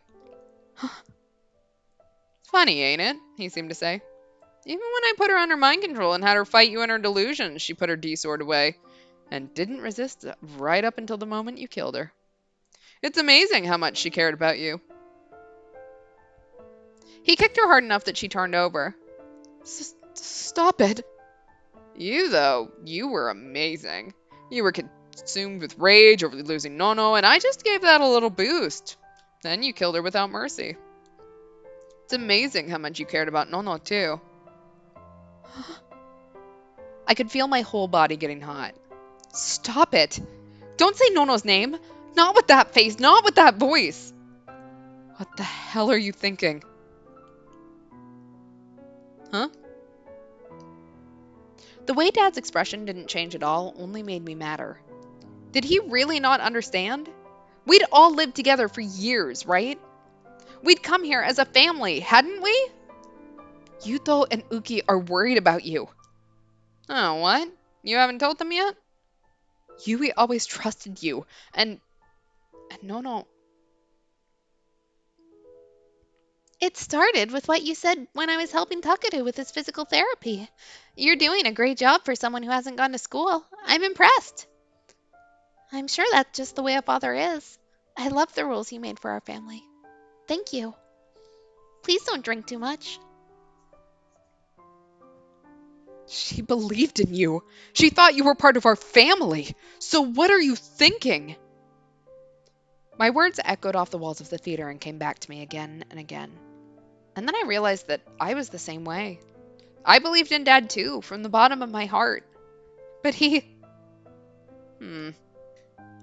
Dad chuckled and scratched his head like I'd seen him do many times before. I think I've seen that movie, The Virgin Psychics. It doesn't surprise me that it's similar to this. Like, there's a couple of movies that I can think of that are somewhat similar. It was the same thing he'd done when Nono was scolding him at home. Takaru, do you have anything you enjoy doing? Huh? There's gotta be something you like, right? There's no point in living otherwise. What was he talking about? That wasn't what I'd asked. Why did you kill Yui? Why did you kill Nono? Huh? Your friend killed Yui, and this girl killed Nono. Shut up! Ooh, scary. What the hell was so funny? I clenched my hands into fists, my grip so tight in my rage that my nails dug into my skin. How are you capable of doing this? It doesn't make sense. Don't get so mad, okay? I just told you. You need to have fun. What the hell does that mean, though? I had great expectations for you. You were so broken that you were capable of real booting a complete human being. I was looking forward to seeing how far you could go. How crazy you could become. Huh? If a gigalomaniac like you started doing whatever he wanted, whenever he wanted to do it, it would be amazing. You could wreck the whole world. It'd be hilarious. I couldn't wait to see it. So I observed, calculated, theorized, did more experiments. I can't wait to see what lies at the end of that loop. Isn't it exciting, Takaru? Yeah, there's got to be something you like. Masturbation. Wait, why'd you kill them? Dad kept using the same voice he'd always used at home. But I wasn't hearing a word. The anger inside me just kept building. What I'm saying is this. No matter what happens, do what you think is fun. Think of it as a life lesson from your dad. Dad? You're not my dad! I screamed. But Dad kept smiling. Anyway, to me, Gigglomaniac research is the most fun thing in the world. There's nothing else that's so entertaining. That's your answer. But that can't be. That was the only reason? The only reason he'd worked for the committee? The only reason he'd done those horrible experiments in the basement? Then the reason you did that to Yui, Nono, Ito, and all the others. How many times do I have to tell you? Because it was fun. You... The next thing I knew, I was running. The D-sword appeared in my hand instantly. Is that our D-sword? It looks different to me. It had no weight, but I could feel it was there. Like, didn't it used to be blue? I don't remember it being pink. I like the reskin, but... I listened to the blades roar as I ran down the corridor. Huh? And swung it upward at the bastard on the stage. No.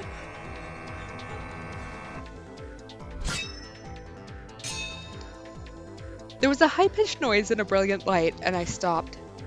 My hand went numb for a second. The mechanical D-sword had blocked my swing. Here.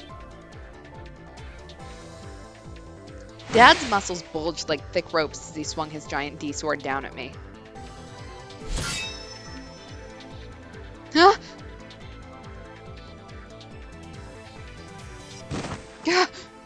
I barely managed to block it, but the impact knocked me back into the front row seats. There was a sharp pain in my arm. It had been cut a little. It was a delusion before, but this time real blood was running down my arm. Wait, are you really thinking about getting in a fight with me? With your strength? This is so sad.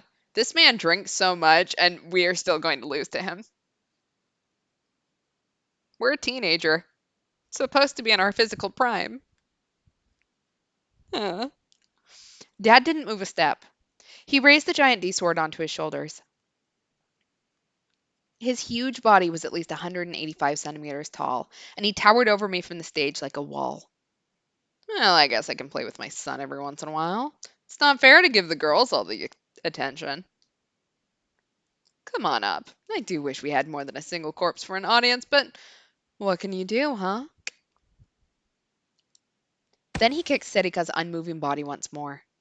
I felt anger, but also an indescribable despair. What was I doing here? I'd come to find out the truth from Serika, but I'd killed her myself. There was no reason for me to be here anymore. So didn't that mean there was no reason to try and fight Dad? No, it wouldn't even be a fight. I'd probably just get myself killed. So maybe... When Serika had cut open my leg before, it had only been an illusion. I could run to the exit. If I caught him off guard, I could escape. Maybe. But...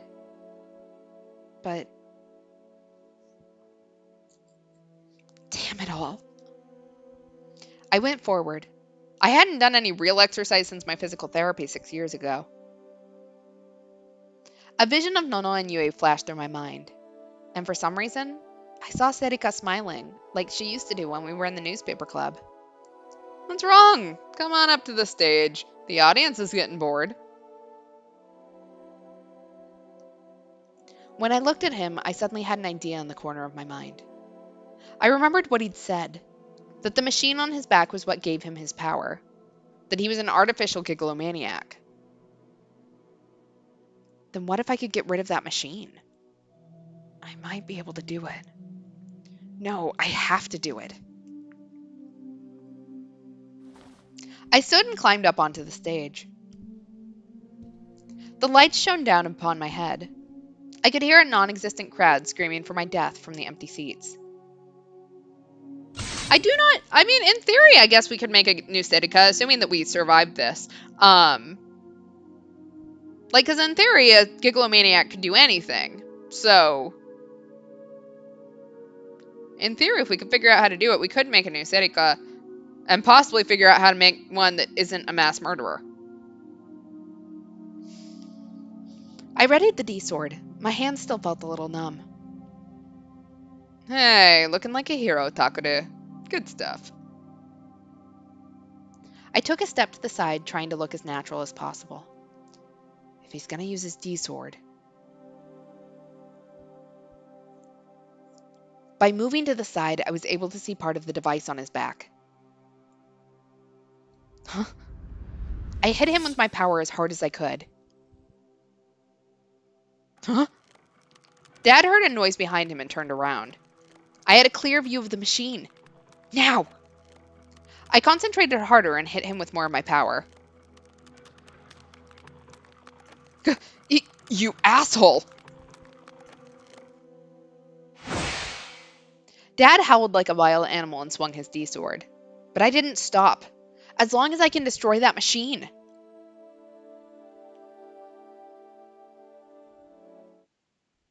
Oh, that's not good. Oh, no. I don't like that. I don't know what that means, but I don't like that. Huh? My vision suddenly blurred. I felt a cold wind on my cheek, and I could see the city in the distance. Where was I? On top of the school? Damn it! More mind control. I panicked and tried to use my D-sword. Huh? It was gone. The D-sword had disappeared. What the hell? Damn it! I concentrated as best I could. I imagined the pale light of the sword. Come on. Come on.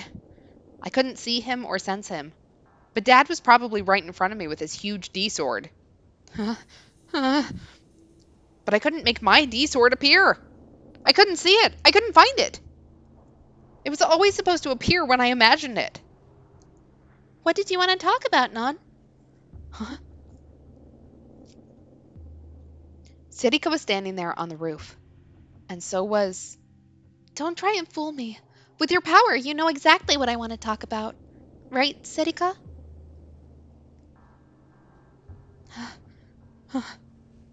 It was Nono. Nono was standing in front of me, talking. Nono's alive. Nono is... No, that's not right. My sense of logic dispelled the hope that was forming in my mind. This was mind control. Dad's power was causing me to hallucinate. The two of them were right in front of me, but didn't seem to know that I was there. So you knew, Nono Sakurase. Yeah. Suddenly, Serika changed. The smiling, happy girl from the newspaper club disappeared. She became a cold, remorseless killer. Stop it. Oh no, I knew I was being mind controlled, but couldn't help myself.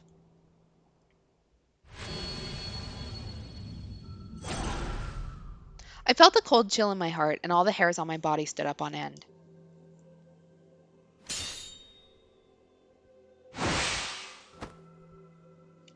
Then you must know what's coming next, right? Serika's D-sword appeared in her hand. Nono didn't seem surprised. She just glared at Serika. Stop it. Stop it, Serika. Are you going to kill Takuru too? No. I will keep him alive. That's why I exist. I don't believe you. That's why I'm going to stop you, even if it kills me. I thought you'd say that. That's why you're in the way. Don't! I screamed as Serika stepped forward. But there was no sign that she heard me. I tried to summon my D-sword, but it didn't work. I tried to get between the two of them. No, why would we do that? That's how we're gonna die. Huh? And I realized I couldn't move. My legs felt like they were frozen to the ground. Why?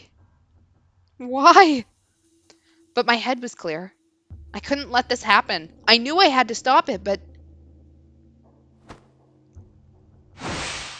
Serika and Nono's D-swords slammed into each other. There was a flash so bright I was forced to close my eyes. And Nono's D-sword cracked. Huh? You made a mistake. I can see exactly what you're thinking. I can't believe you still thought that I was your friend.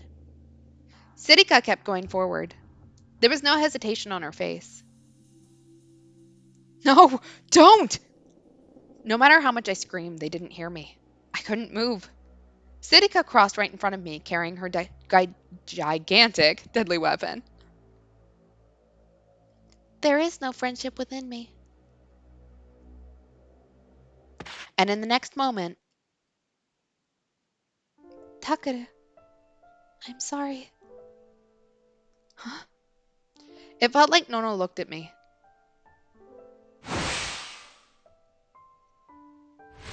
And then, Sirika's D-sword ran her through.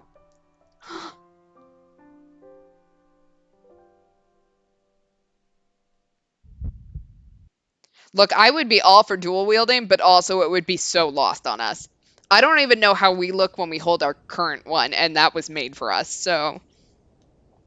And suddenly, I was seeing something else. I felt the cold wind on my cheek, and I could see the city in the distance. Huh? I could hear a sob. I'd been crying without realizing it. I looked around, forgetting to even wipe the tears from my cheeks. The roof was lit up by the moon. There was nothing here. There was no one here. Of course, there was no sign of Sirika or Nono's body. Then what was that? Calm down.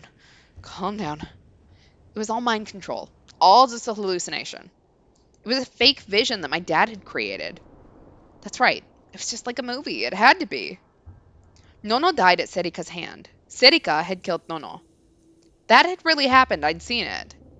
But it wasn't happening now. It was all part of the past. There was no changing it. What did you want to talk about, Non? Oh, God. Please tell me we're not in this loop. Don't try and fool me. With your power, you should know exactly what I want to talk about. Right, Serika? Again. The two of them were standing there just as they were before. So you knew, Nono Kurese. Yeah. Then you must know what's coming next, right? Are you going to kill Takuru too? No. I will keep him alive. That's why I exist. I don't believe you. That's why I'm going to stop you, even if it kills me. I thought you'd say that. That's why you're in the way. The two of them played out the exact same scene as before. There was still no sign that they'd noticed me. My heart began to pound loudly again. I remember how it felt to hold Nono's body in my hands.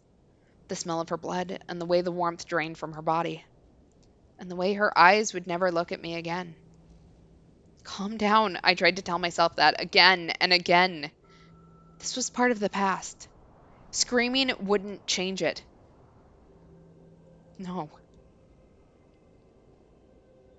Maybe this wasn't even part of the past. I hadn't heard this conversation. Everything except the fact that Serika had killed Nono might be a hallucination my dad had created. I tried to run away, growing ever more frustrated at my unmoving legs. But nothing worked. That's right, the real me wasn't even here. I was on top of the stage, trapped in a hallucination, with Dad and his gigantic D-sword standing right in front of me. Gah! You made a mistake. I can see exactly what you're thinking. I can't believe you still thought that I was your friend. Sirika raised her D-sword and advanced.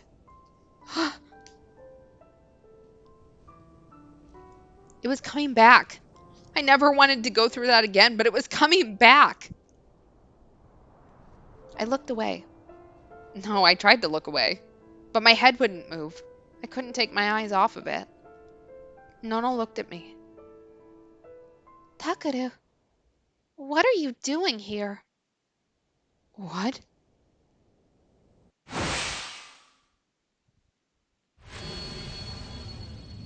Serika killed Nono again.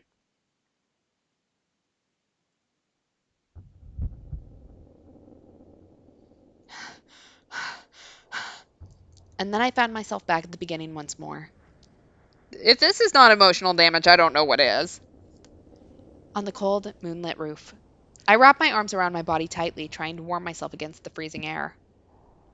What was that? Nono had looked at me. I'd seen her looking at me. I was sure of it. She'd seen me? No, that was impossible. I wasn't really here. But that was Nono's voice I'd heard, and she had been looking at me. If I was a real gigalomaniac, did that mean I had the power to change the past? If that was true, then was that the real Kurisuit, not a hallucination? Calm down. Calm down. My head hurt, and I was losing the ability to think. No, this was an illusion. It was all an illusion. There was no way I could change the past. What did you want to talk about, Non? Don't try and fool me. With your power, you know exactly what I want to talk about. Right, Serika?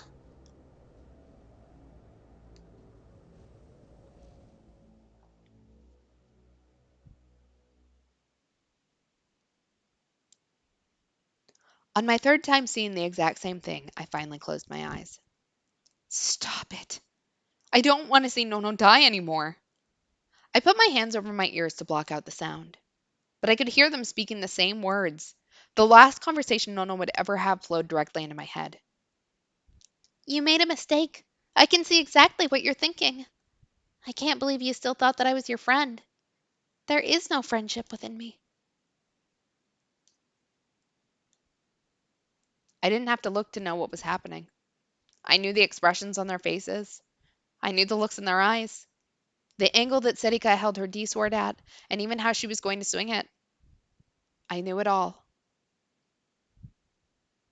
Takuru, why won't you save me?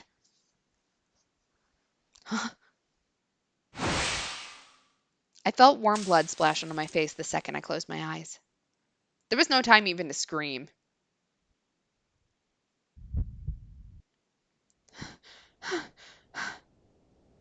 I kept my eyes closed tight, but I could feel the wind on my cheeks again.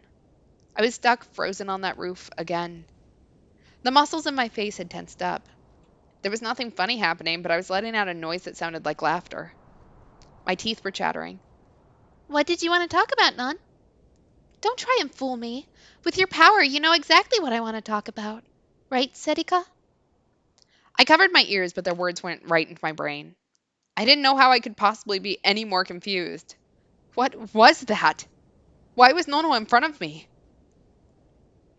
Why won't you answer me? Huh? Stop it! I didn't want to open my eyes. I wanted to keep them shut. But for some reason, the moment Nono was killed, they opened on their own. Nono kept dying in front of me.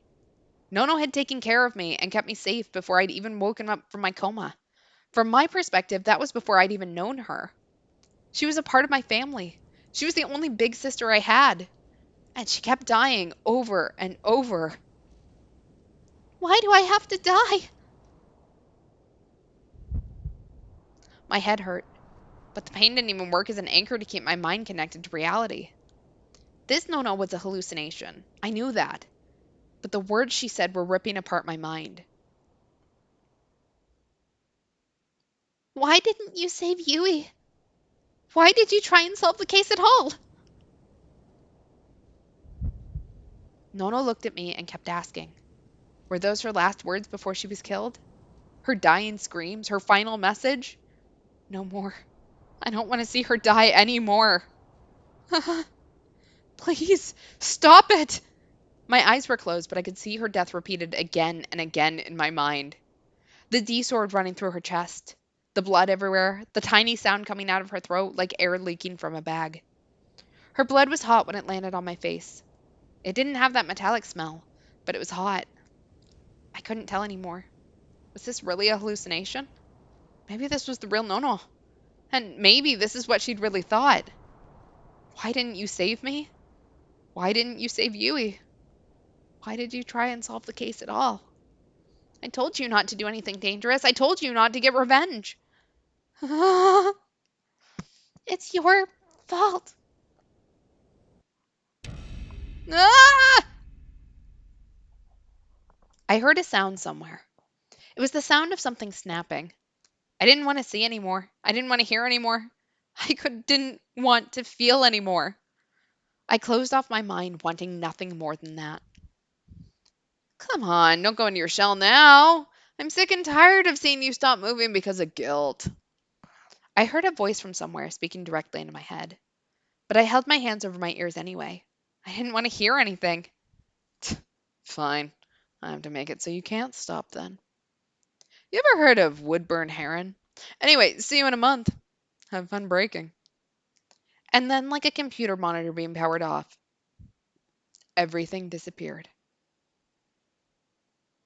What? What was this? It was dark. I couldn't see anything. I was in a huge, dark, empty space, like nothing I'd ever experienced. I couldn't even tell if my eyes were open or not. I tried blinking, but the darkness didn't change. I tried to rub my eyes to see if that helped, but my hands wouldn't move. No, not just my hands. Nothing moved. Huh? There was no sensation of standing. There was no feeling of weight in my body. Was I lying down? No. Was I floating? It was like being in zero gravity or floating in water with no resistance. Like my body was drifting along. The only thing that existed was the quiet. I could hear the sound of my heart echoing. But even in the overwhelming darkness, I felt a little better. Anything was better than seeing Nono die again and again. Didn't matter what. Compared to hearing Nono's last words over and over, I did nothing but float there. It was like being almost asleep, but there was something stopping me from falling asleep altogether.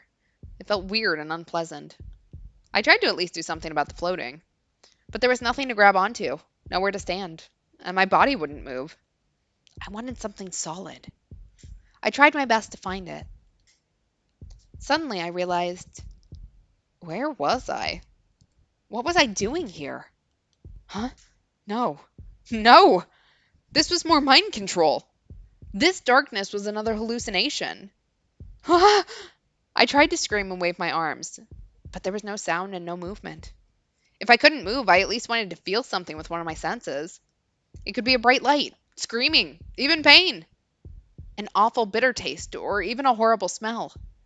If I didn't find something fast, I'd lose track of where I ended and the darkness began. I know. What about my shoulder injury from when my dad had knocked me into the seats? I desperately tried to feel the pain in my shoulder, but it didn't work. I couldn't feel anything, even whether or not it was bleeding. It felt like the darkness was gradually burying me, like ants swarming on a piece of candy. The boundary line between my own body and the rest of the world got even blurrier. No way. I finally remembered a certain piece of information. I remembered what my dad had said just before this had happened. Woodburn Heron, wasn't it? I matched the name with what was going on. That was a famous experiment, if I remembered right. Heron's sensory deprivation experiment. He would put subjects in a sound-treated room that was completely silent, then blindfold them so they couldn't see, then tie them up with a straitjacket kept at exactly their body temperature to take away their sense of touch. Except for eating simple meals and defecating, they were kept on a bed at all times.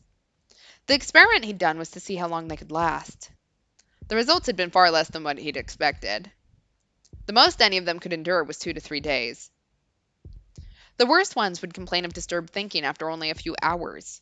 If they continued with the experiment anyway, they would start hearing and seeing things and almost go mad. A human being can't endure long periods of time with no stress or stimulation. The experiment was banned now because of its dangerousness. I remembered something else, something terrifying. What had my dad said? See you in a month?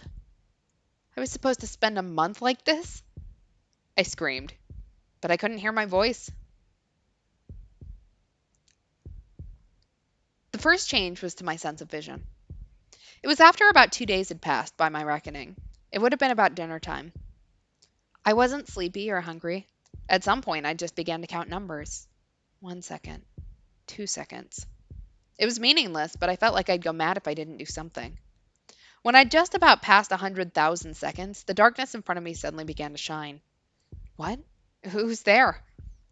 It wasn't a camera flash or a light bulb. It was just a blurry glow. That was all. I couldn't see anything else or even move. When I saw it, I lost track of my number and I started over. The light came every 100,000 seconds. A day was 60 times 60 times 24, so 86,400 seconds. Perfect.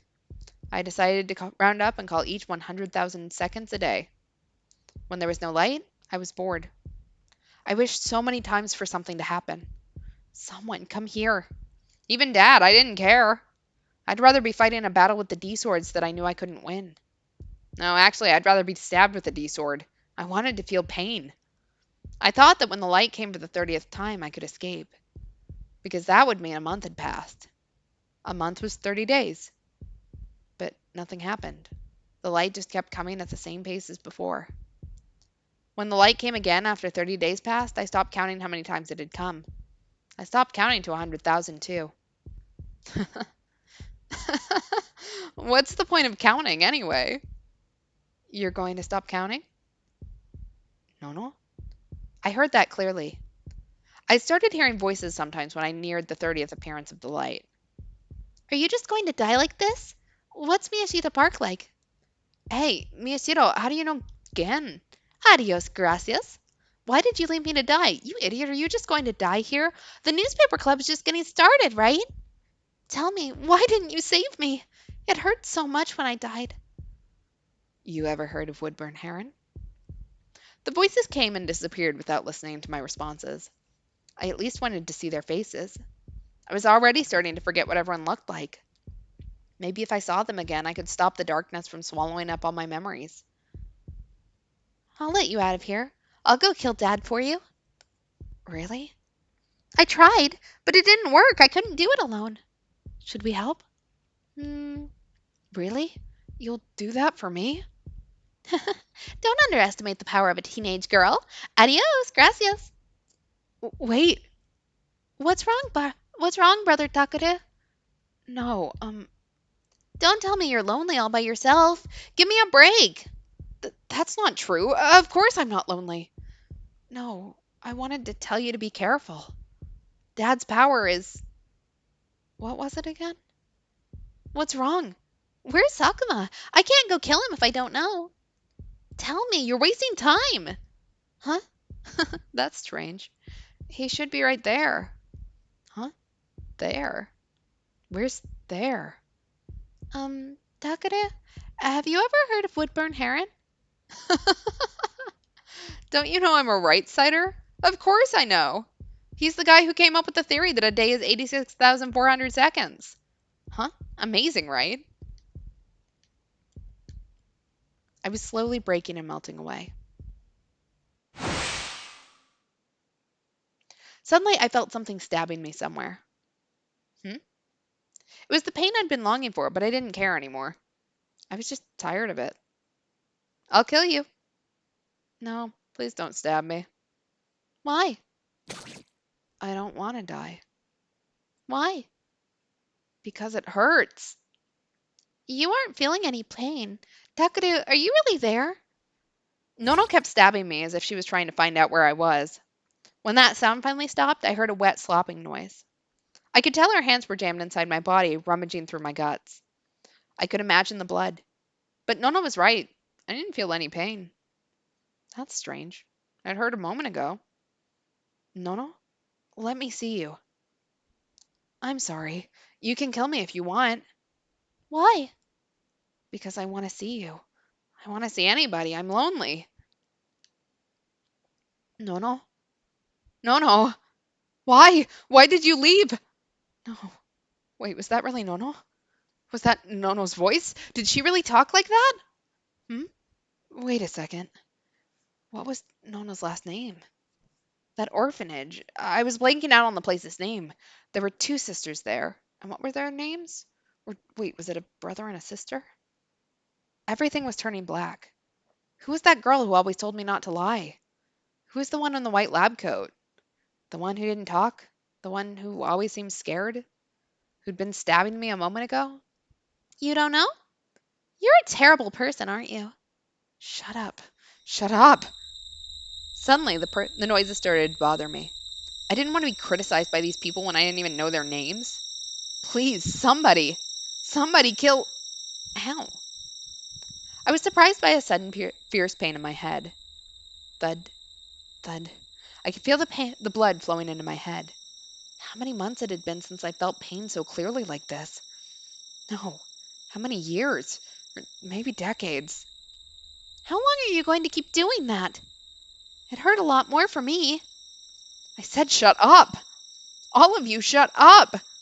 I screamed back at the voices. I don't know who you people are. All of you just disappear. Save me. Save me. When I said someone's name, everything became better. All the voices disappeared, and the pain in my head was gone. Taku? Taku, are you okay? Huh?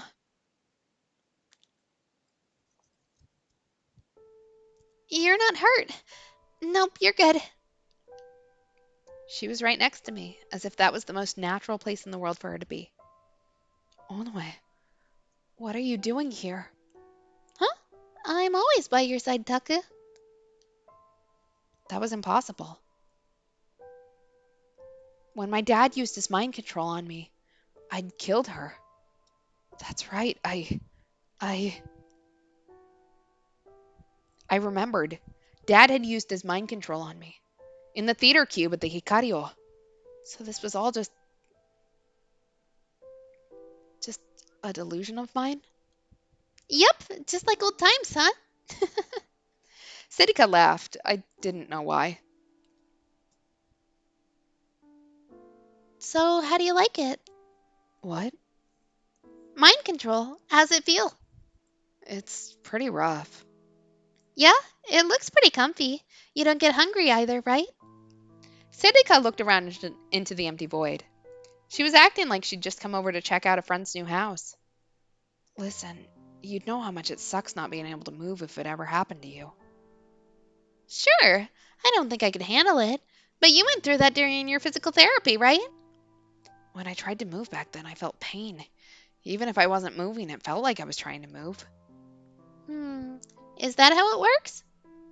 Siddika tilted her head at me. What's happening on the other side? The other side? Reality. I mean, the me in the theater cube. I'm probably lying on the ground after he used his mind control on me, right? I didn't even have the slightest idea how much time had passed. But it had to have been much longer than a day or two. The Restoration Festival was probably long since over, and I might have starved to death. I don't think so. If you're talking with me right now, that means you're alive, right? That's true, but You're the one who always talked about how you had to put your information together and think things through logically, right? oh, So maybe time flows differently here and on the other side. that's right. That's possible. What happened to Hina and the others? Hina. Oh, right. Hinaya. Hinaya Arimura. How had I forgotten about her? I think she escaped Shibuya with Shinjo and the others. Who are the others? Uki and Yuto and... Kunosato. Huh? What about Hana? She wasn't directly involved in the case, so I had her stay in Shibuya. I see. And then Siddika started asking me one question after another. Could I really not move? Was the light I sometimes saw a hallucination? Were the voices I heard imaginary? I took a long time answering each one in as much detail as possible. I had plenty of time after all. And just the act of having a conversation was wonderful. It was something I'd done all the time in my daily life and at the newspaper club. Come to think of it, who had first used the phrase, "you don't know what you've got till it's gone"? And when did they use it? I don't know. I should have brought my Pokécom, maybe. I laughed a little, though I wasn't sure if Siddika was serious or joking.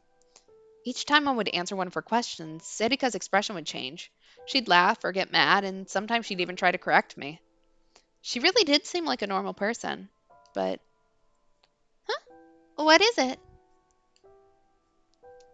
you used to be a delusion of mine. You didn't really exist. Aw, you found out, huh? She acted just like a kid who'd been caught while playing hide and seek. How did it look to other people? If she wasn't real, I must have spent all my time as a kid talking to empty air. I think it was just like you're thinking. But not that many people saw us together, right? Just your parents, mostly. Oh, and Sydney in the hospital basement. That was a screw up. That's how Non found me out, you know? That's right.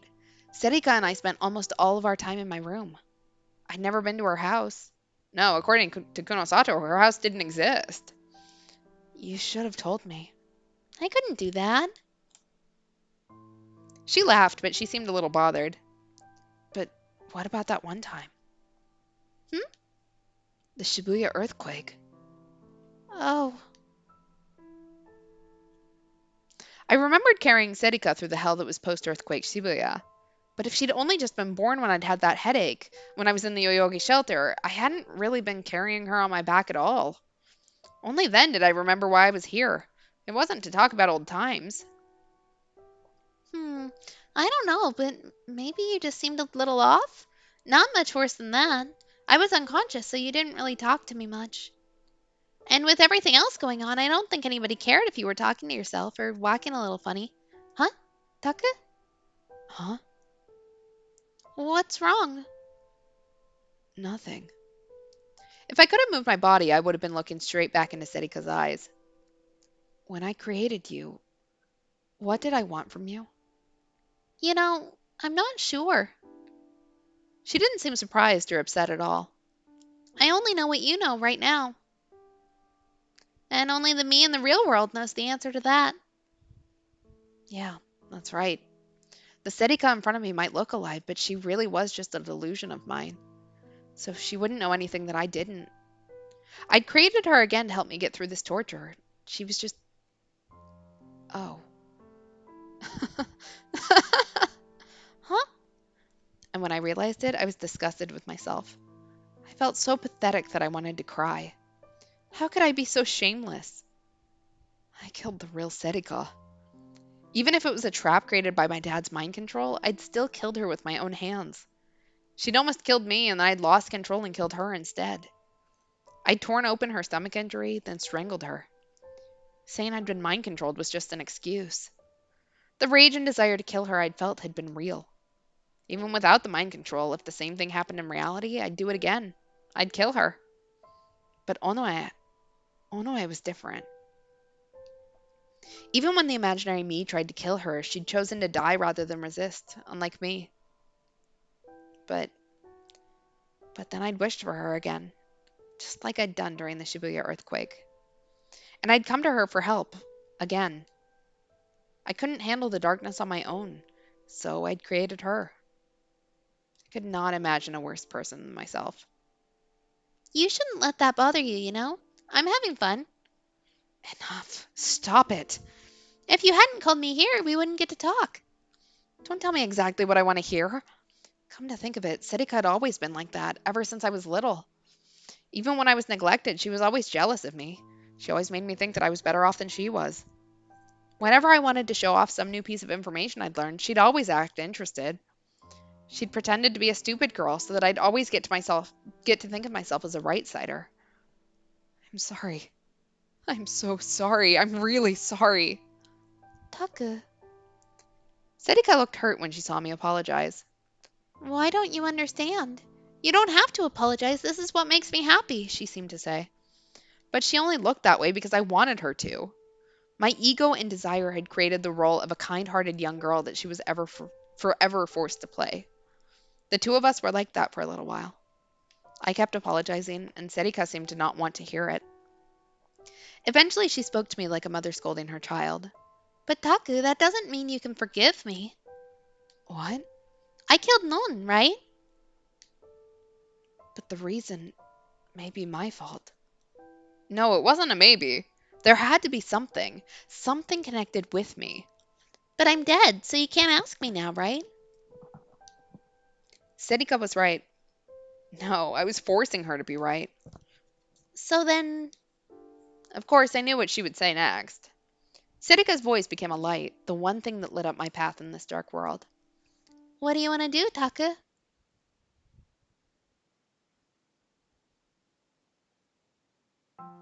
Suddenly, I saw a scene that I remembered well. Until a moment ago, the blackness had kept me from remembering, no matter how hard I tried to imagine them. but now I could see my family. They must have been getting ready for dinner. I smelled something good. I looked in the kitchen and saw a lineup of dishes fit for a nursing home. Yui, Uki, if you take cooking lessons from Nono, they're going to start calling you Mom and Granny at school. Yuto was in the corner sulking because Yui had made fun of him. Yui was looking at him and laughing. Uki didn't know what to do.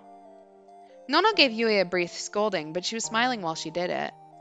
It was the same thing I'd seen a million times before. Nothing was different. Everyone was in the club room, going over the case. We seemed to be talking about Shibuya News. Kunosato had updated some information. Kazuki was playing her game. Ito went to stop her, but froze when she offered him a piece of dried squid. Adimura told a stupid joke, and Ito blushed and started to shake his head frantically. There was still no expression on Kazuki's face.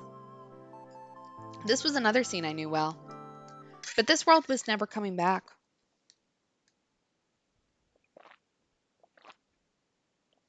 My dad had destroyed it. Are you okay with that? Of course not. I loved my family. I loved my friends. Those places were the most precious things I had. He'd ruined them all, and when I'd asked him why, the only reason he could give me was that it was fun. Sorry, dry spot in my throat. I couldn't let him get away with that. No matter what I did, Yui and Nono weren't coming back. The life I'd had with my friends was gone. My feelings began to break free from the darkness and come to life again. Blood flowed through my body once more, and my senses started to return to me. That's right, I have to get revenge. Even if that meant breaking my promise to Nono. I didn't care what my dad was trying to accomplish with this experiment or what was happening to me. He wanted something from me? What was it? I didn't even want to know. You don't want to try and find out? No. I didn't care. I refused to go crazy like he wanted.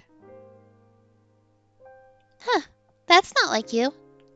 Shut up. But I kind of want to see what you look like when you're letting your emotions take control. I smiled back at her, and then I focused all my neurons on creating a delusion. Oh yeah, because we can use our power now, because she's here. Where had I been? Who was I so angry at, and where were they standing? If I was in a prison of delusions created by that machine, then I'd have to come up with a delusion that was even more powerful. And then I'd pull him into my own delusion.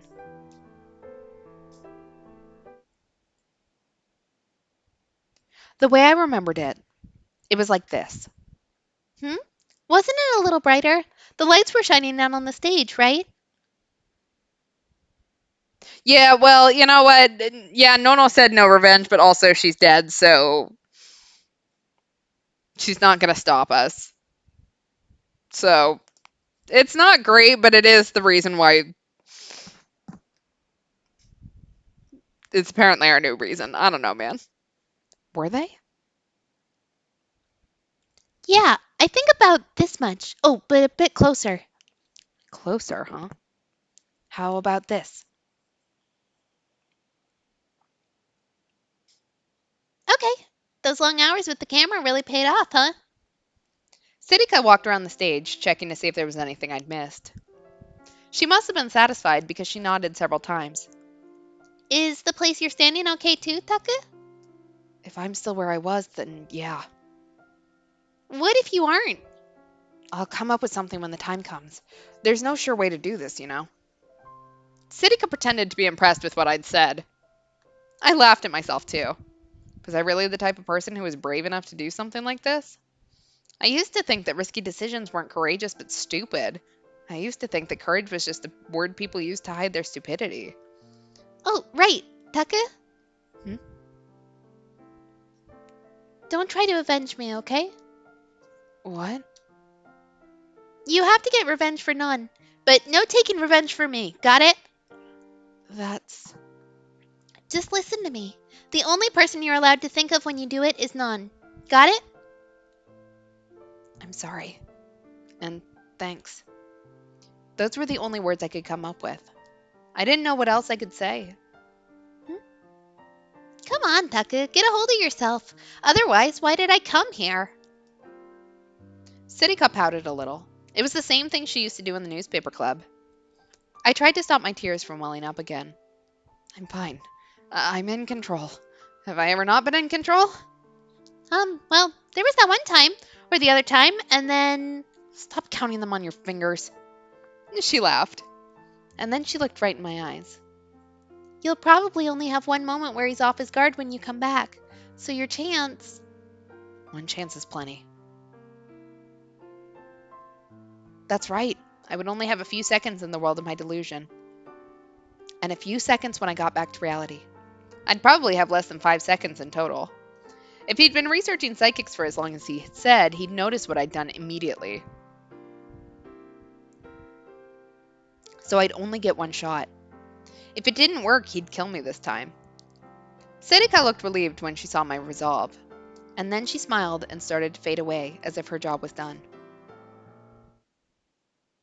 At the same time, I felt a stabbing pain in my head. It was the pain from when the D-sword appeared. Here it comes.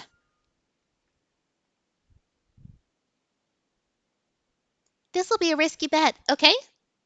Okay. You're betting your own life, okay? Okay. You won't get to make any excuses for your dumb decision, okay? Okay. Then go! Get up on that stage, Taka! Ooh, we have a... Ah! I slammed my own delusion down on top of the one that held me. It was like splattering bright paint on a black canvas. In a single instant, a perfect replica of the theater appeared. Yes, it was working! Dad was in front of me. He looked surprised. I could tell from the shock on his face that he hadn't yet realized that this was a world of delusion sitting atop another delusion, and that I dragged him inside. The machine on his back started to creak and moan. Its shape was becoming warped and distorted, as if it was being crushed by an invisible giant. Ah! I screamed louder as I tried to use my power to destroy it. Dad stepped back as if to protect it, the look on his face making it clear that he still couldn't believe what was happening.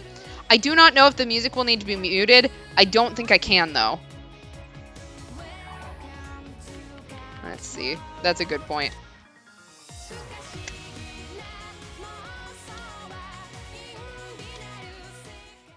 Okay. Oops.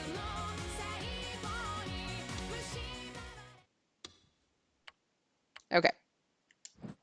So, we're not taking any chances. Dad stepped back as if to protect it, the look on his face making it clear that he still couldn't believe what was happening. But it was too late. Crush it. Crush. Crush it. I hit him with a stronger delusion. The outer frame couldn't take the stress, and the machine started to break. You little shit. Dad panicked and raised his D-sword to use his mind control on me again. A red light flashed in front of me. But it wasn't the mind control again. It was the opposite. This was the key for the plan that the other Serika and I had come up with. Dad, Sakuma, had made a mistake. He thought that I'd escaped from his mind control on my own. He thought that I'd escaped from that delusion and made it back to reality. So he did just what we hoped he would, and ended the mind control that was on me now. Even though I was still inside that dark prison. If Dad had stayed calm, he would have noticed his mistake immediately. But it was all so sudden that he'd panicked and made the wrong decision. That black torture chamber was gone. And in an instant, I canceled my own delusion.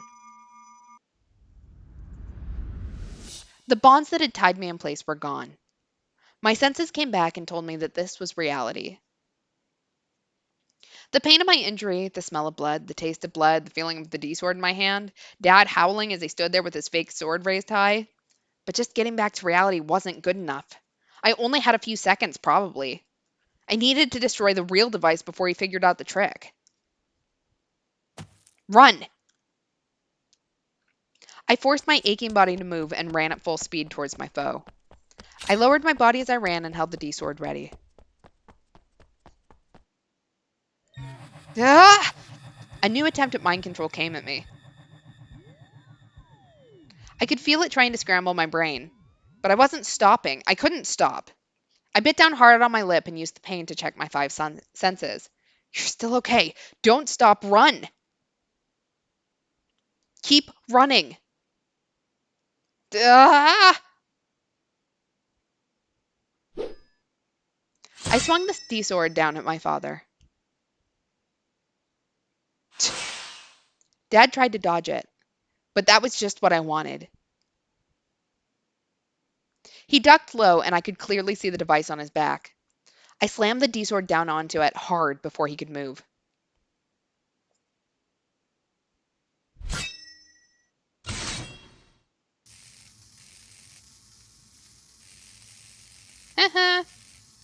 Okay, now Ding Dong the witch is dead. Panting, I pulled the D-sword out of the device. Parts flew everywhere. The strange light it had been given off disappeared, and the artificial D-sword he was using lost its shine. The pain created by his mind control attempts vanished like it was never there. As soon as I saw that the device was destroyed, I fell to my knees. I'd used my power while running at full speed, and it hurt to breathe. I was dizzy from lack of oxygen. You piece of...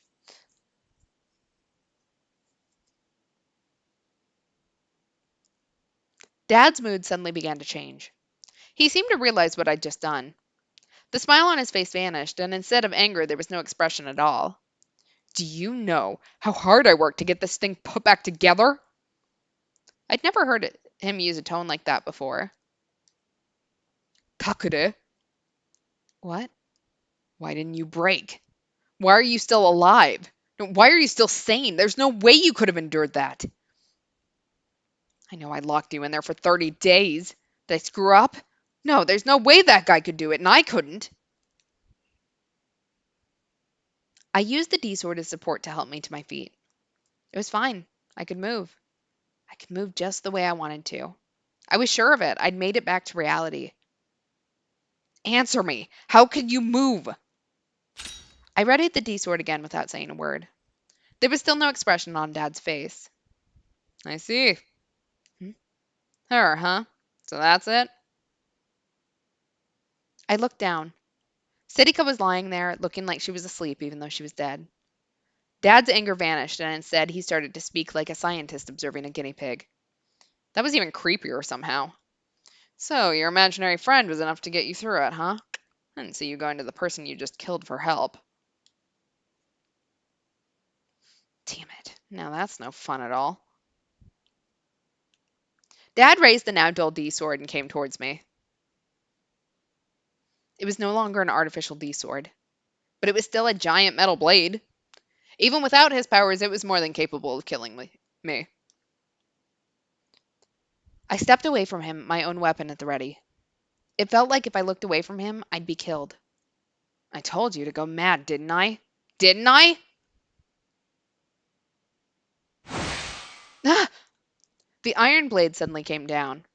There was an impact on my face. I felt some of my back teeth break and blood spurted from my mouth. I'd been knocked onto the floor.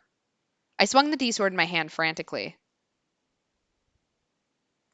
For a moment, I experienced the pain and light that were caused by mind control. Huh? Was that thing still working? It wasn't broken? It had to be.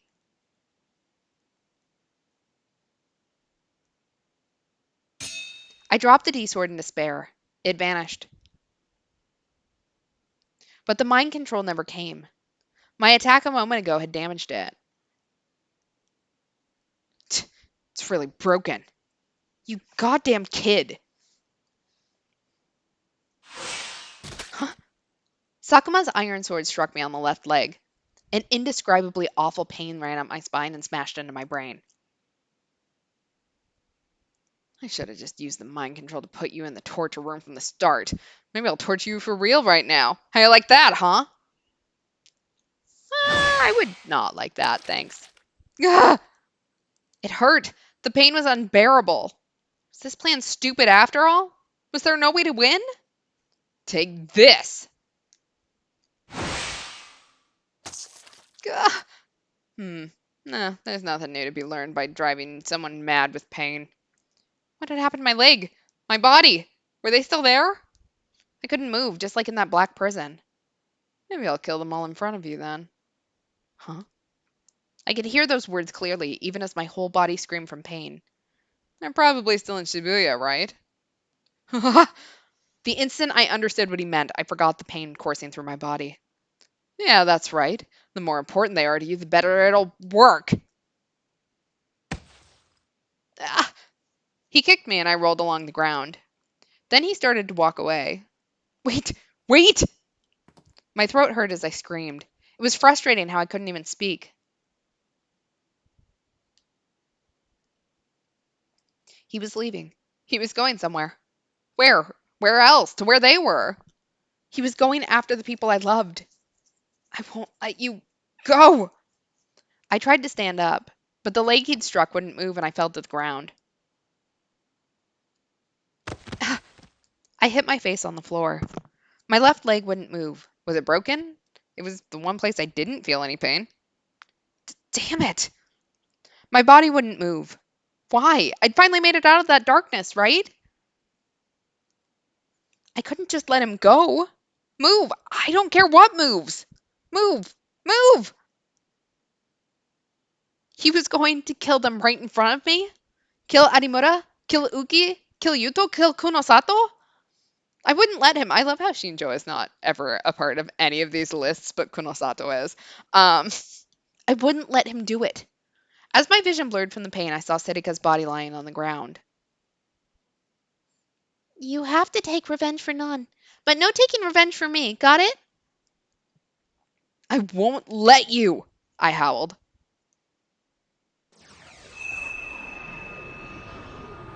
And my D-sword appeared as if in answer. And then it sliced through the air towards my dad as he walked away. What? Yeah, that's true. Kunosato is K. Oh, shit. Damn. My dad turned around at the noise just in time for the D-sword to impale his throat.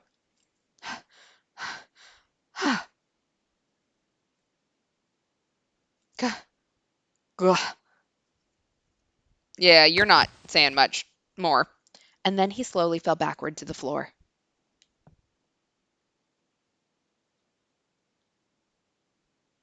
I somehow managed to endure the pain that was coursing through my body and stand up. There was blood everywhere on the stage. I avoided it, dragging my unloving left leg as I walked towards the body that used to be my dad. The D-sword was still shining as it stuck out of his throat. I made it disappear. When I saw what was left, I didn't feel a sense of accomplishment or anything else. Just an urge to vomit. Ugh. He was lying on the ground. I'd killed him. I'd killed my dad. What the hell is going on? How could this have happened? Taking revenge for Nono and Yue didn't make me feel any better at all. I didn't feel happy at all. Huh? I realized I was crying. I didn't know how long I'd been crying, but my tears were red. Everything around me felt like a lie. I was having trouble standing up, and not just because of my injury. This was how it felt to cross a line that you should never cross.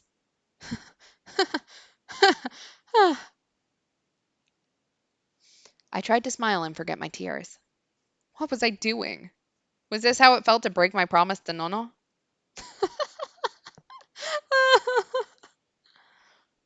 Oh, right.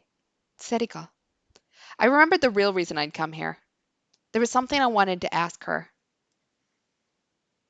I looked away from Dad and walked over to Serika, dragging my leg behind me. That's right. That's not happening now, is it? I looked down at Serika and reached out my hand. I wanted to at least fix up her clothes where they'd been messed up. There was a loud, heavy noise and an impact around my stomach. Huh? What was that? I looked down at my body, trying to find the source of the sound and the noise, and there was a D sword sticking out of my stomach. It was the same one that had taken Nona's life on the roof of Hekiho Academy. Well, shit. November 6th, 2015, Friday, 10:50 p.m. The second Shibuya Restoration Festival was now over.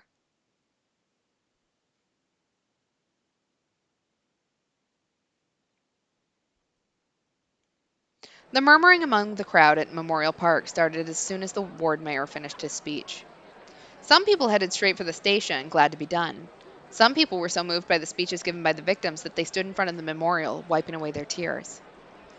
Some people went to go out drinking since it was Friday. They'd all come to the Restoration Festival for different reasons. But even now, when all the planned festivities were over, there were still some people who hadn't seen what they'd come for. What? He's not here! What idiot said he was going to be here? The whispers started all over the place, and others agreed, even though they would never say it.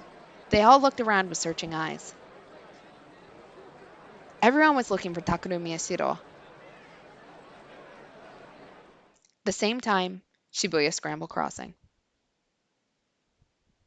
This place was even more packed than Memorial Park, and the reaction was even stronger. Huh? Of course he's not going to kill himself. Don't believe everything you read, you dumbass wrong-sider. Wow, that ticks me off. Some started to say that the whole thing was a hoax, and more people began to leave. The ones that didn't move at all were the ones in the masks. They were waiting for Takeru Miyashiro more than anyone. But the festival was over. When the heat and passion of the festival began to fade and the reality came crashing in, they began to doubt. He was the mastermind behind all those murders. They'd thought it would be nothing for him to commit suicide in public. But were they wrong? Or was someone that brilliant capable of making an announcement like that, then managing to escape? The ones that stood in groups began to stare at each other with their three-eyed masks, trying to guess what the others were thinking. Should they move somewhere with less people? They'd waited for someone to suggest it. What's that? And then something happened that saved them. At the center of the commotion were police officers running somewhere in a hurry. No, wait a second, I'm telling you! Shinjo kept suggesting that they get confirmation, but his boss ignored him. When the information had come in, he'd lost his ability to control the situation. Wait, damn it! He cursed at the phone as they hung up on him.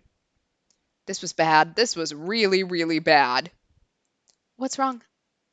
Kunosato, I told you to wait in the car. You made me wait too long. What happened?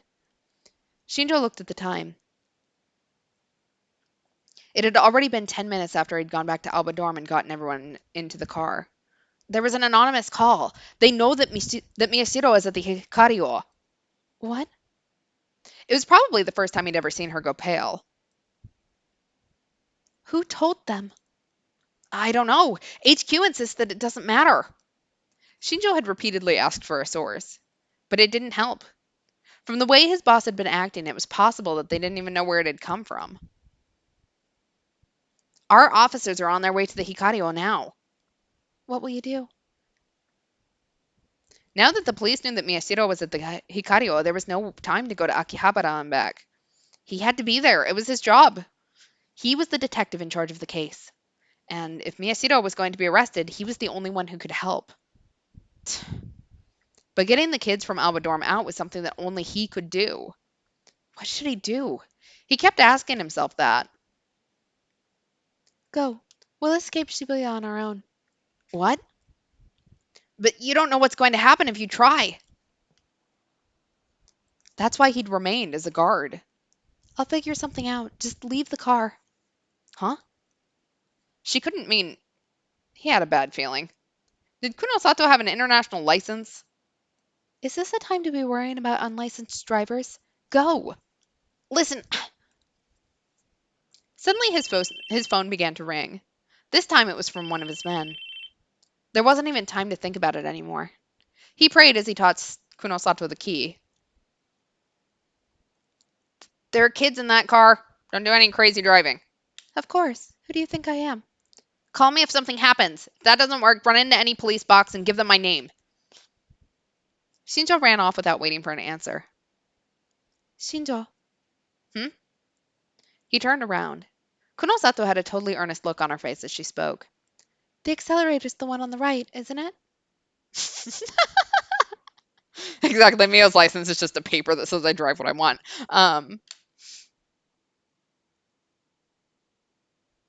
Shinjo had to force himself not to go grab the keys out of her hand. Look it up on the internet, wrong-sider, he yelled as he ran towards the Hikario. Huh? It was cold, and I was sleepy. My body wouldn't move. Uh, huh? Was I back in that world? That dark prison? No. I could still feel pain. My senses were still working. Then what was this?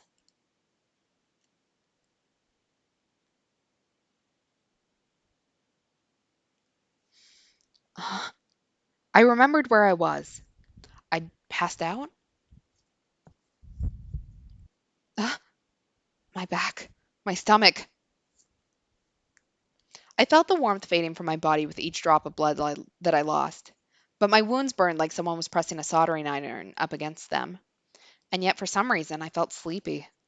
This didn't make sense. My whole body had stopped making sense. I heard footsteps. They were getting further away.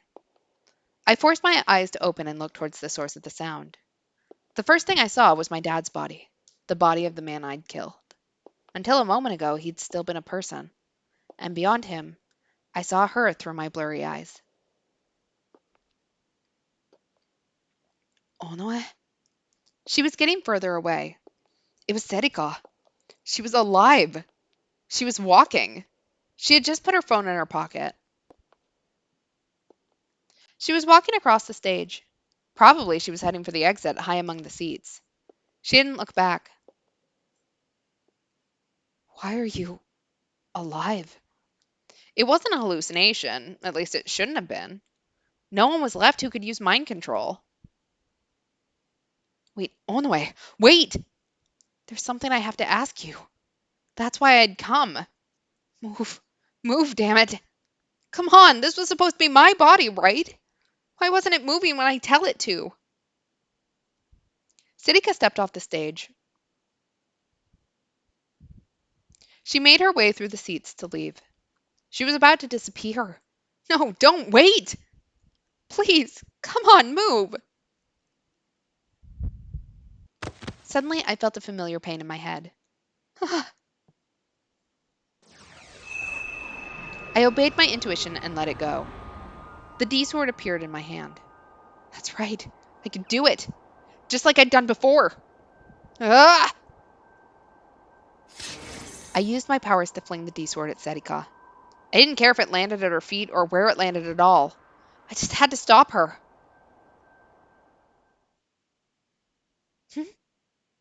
Serika sensed it coming and turned around. At the same time, a light appeared around her. Her D sword appeared from within the light, and she grabbed it and easily blocked the incoming blade. When the two swords hit, my vision went white.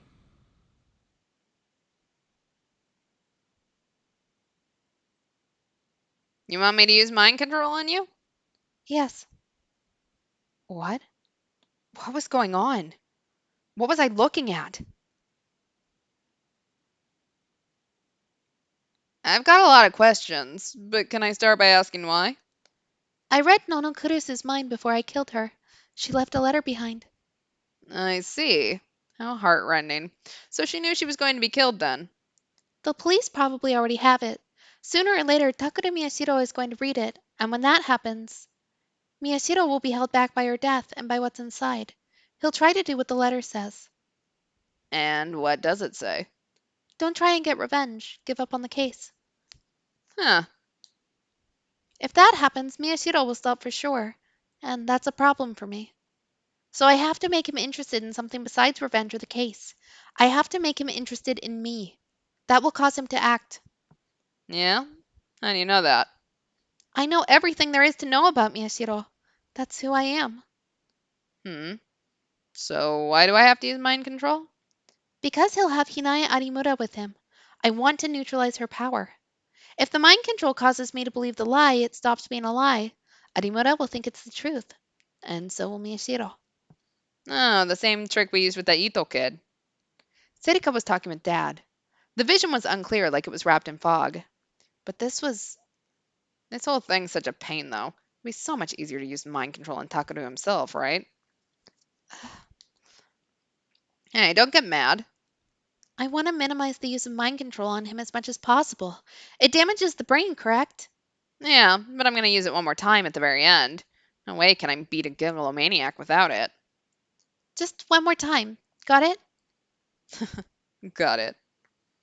I could see the two of them talking. It looked like an old movie shown through a projector that was slightly out of focus.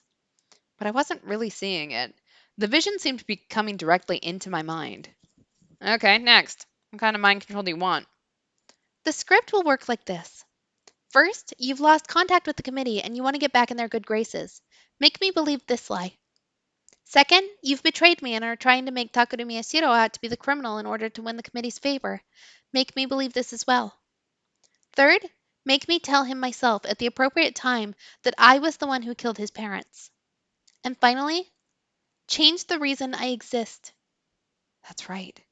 These were probably Serika's memories. Were her memories coming into me via the D-Sword? You want to involve me in your lies too? I have to. There's another person besides Arimura who's a threat to the plan. Mio Kunosato. Her, huh? I see. She knows too much about what's going on. That's why we make up the story about the committee. Whenever the committee is involved, she stops thinking straight. If we can make her think that I have information on the committee, she'll never let me go. Ironically, thanks to her, I'll be able to stay near Miyashiro. You are a scary woman. You figured all that out on your own? Or is this thanks to your mind reading? I'm the one who's controlling all the characters in this game. Game?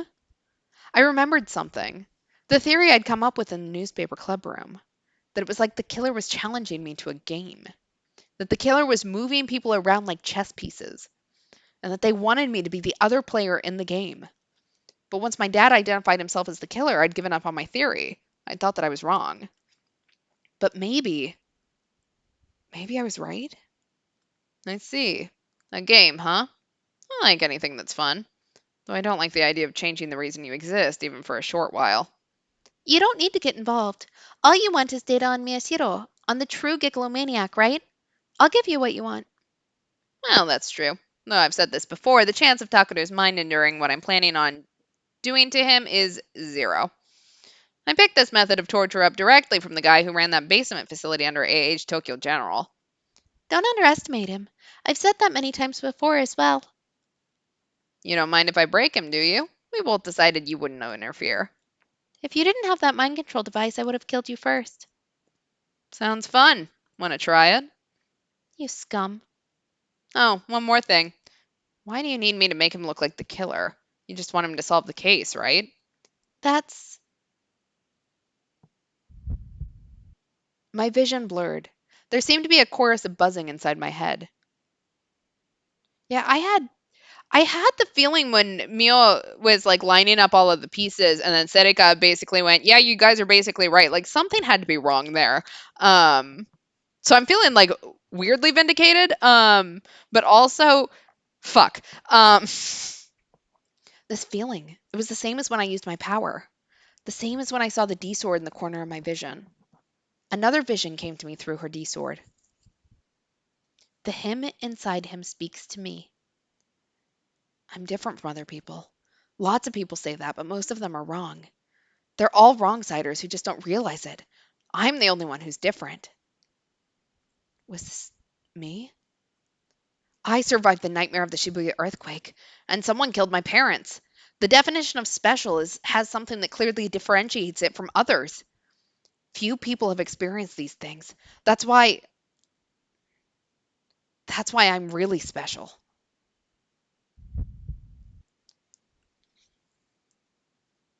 Hey, did I ever tell you about the comments from the Shibuya earthquake victims? Hmm? What do you mean? Remember how just after the chaos from the earthquake calmed down, a ton of reporters started asking the victims for comments? Before the term chaos child syndrome existed. Most of the interviews were about what good citizens we were. After that huge disaster, there was barely any violence or looting. They said this was amazing. And I think they were right. When they asked the victims what was the hardest part, most people were more concerned about others than themselves. They talked about how they couldn't contact their families and tell them they were safe, or how they couldn't give their kids their favorite foods. But then one person said something different. I remembered what they said word for word. It had left a huge impression on me. You outsiders have some nerve if you're telling us to hang in there. I remembered. It was what I'd said to Siddika at the cafe. It was just after the Love Hotel incident. It's incredibly important to him that he be a part of things. That's who he really is at his core. I don't know how you people can get so worked up over a single tweet. I could never do that. Let's go check out that arson site from yesterday. It's close to here. This one looks pretty good. He dived deep into the internet, drowned in information, and tried to become a right-sider to help himself swim. And he chose an urban legend to test his abilities. That broadened his interest into real-world crimes. It all began with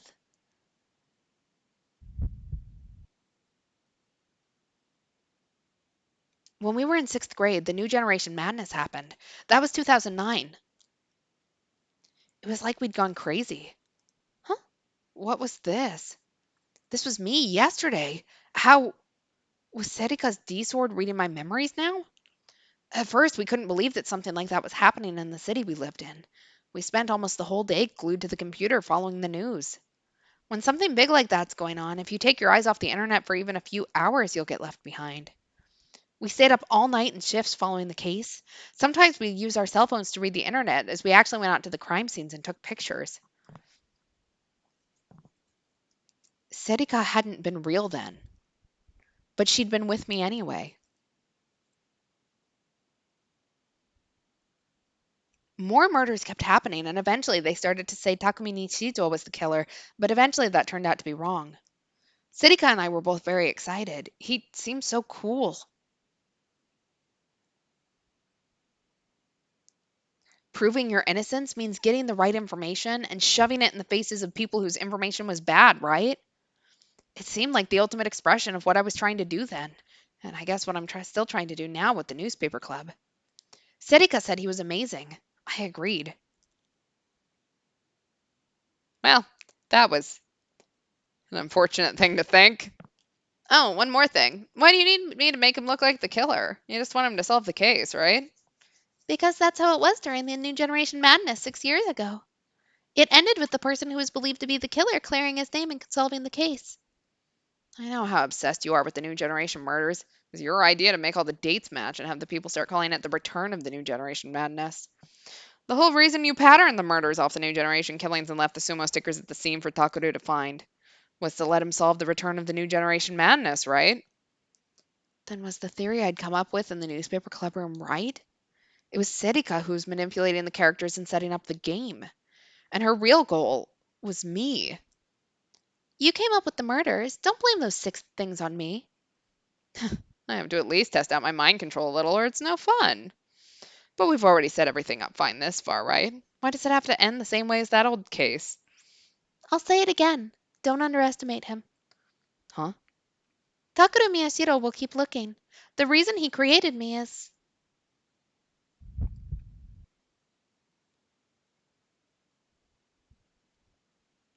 The vision changed again. It was me. It was me back then. When I'd ran into the shelter. That's right. That's right. That's what I'd thought then. I'd met the people from my class on the way here. They were probably trying to help a woman who was injured and covered in blood. They'd asked me to help. I couldn't move. I couldn't think clearly, even though I knew how to give first aid. They seemed to think that I was going to just let the woman die, so they'd look down on me. I hope I never end up like him, their eyes said. It was what I, as a right sider, always thought about the wrong siders like them. It was the way I always looked at them. I hated it when they looked at me like that. I knew all kinds of things they didn't. I should go back and tell them what to do. Were they treating her injuries right? Were they doing it in the right order? I could make the right decisions. That's what I thought. Takaru, Huh? What are you doing here? Suddenly, my parents appeared. That was right. That it was there. Sorry. It was when I'd run into them at the shelter. They were yelling something at me excitedly, and they grabbed my arm, and I shook them off. Takaru, what are you doing? Don't start causing problems again. You're saved. I'm saved? Just come with me. All I could do then was open my eyes and stare at them. I'm saved? I remembered thinking that. By people who had never cared about me before?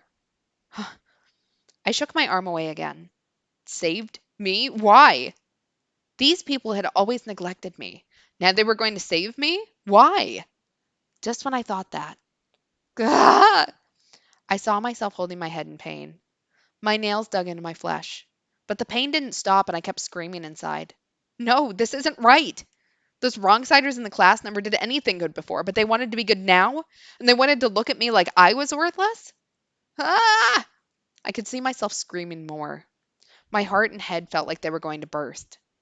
You're going to save me?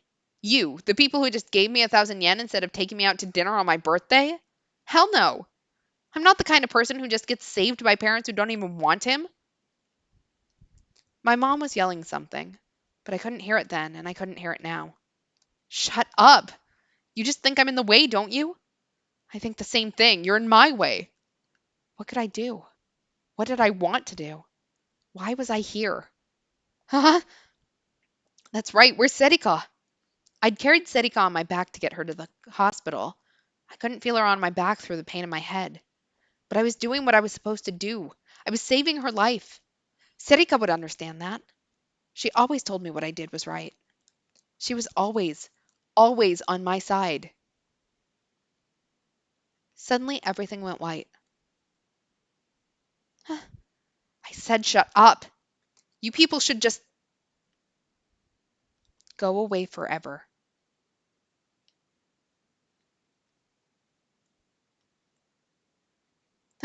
On the way. Serika, save me. Please. Please. On the way, please. Give me. That's right. These were probably Serika's memories. That's when I made my wish. To Serika. Give me something I want to do. Help me do it. Oh, that's a nice fucked up wish. Serika's memories came into me through the D sword, and my memories went into her. When she knocked away my D sword, the visions vanished. So basically, all of this happened because we have a fucking superiority complex. Holy shit. When I came back to reality, the first thing I saw was Serika's face. It was filled with despair, like she was about to cry. I'd never seen her like that before. I knew immediately that she'd seen the same things I had seen. Give me something I want to do. Help me do it. That was the terrible wish I'd made. That was the only reason why Serika Onoe existed.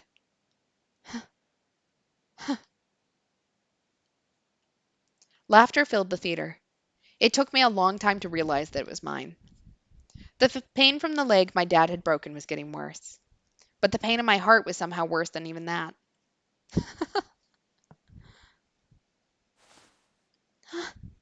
As I rose, Serika started to stagger backwards as if she was terrified of me. When I saw her, I laughed even more. I'd survived the worst that my dad could throw at me, and a single truth was about to drive me mad. I went forward, dragging my left leg behind me. I looked and saw that where I thought Serika had stabbed me in the stomach, she'd only cut a bit of the skin on my side. It hadn't even reached my organs. This wasn't a fatal wound, which meant that this was also. It was all just a big show? The sword that Serika had knocked away came back to me. I reached out my hands for it.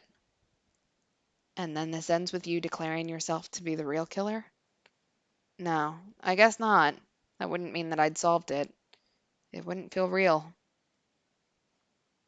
Stop it. So that's it.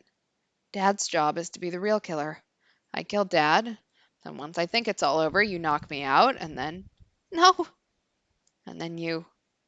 Oh, I see. You manipulated the information that was sent to the public. Was that what you were doing with your phone? Did you call the police?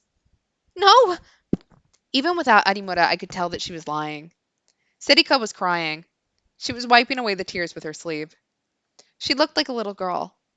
No, she didn't just look like a little girl. She probably was one. She was only 6 years old. That's right. The guy in the New Generation case almost got publicly executed. You'd have me arrested and dragged before a bunch of people, right? And then what? Just when everything looked bleakest, evidence would come out that Sakuma was the real killer, and I'd suddenly be a hero? Was that it? Tell me, Onoe. My voice was shaking.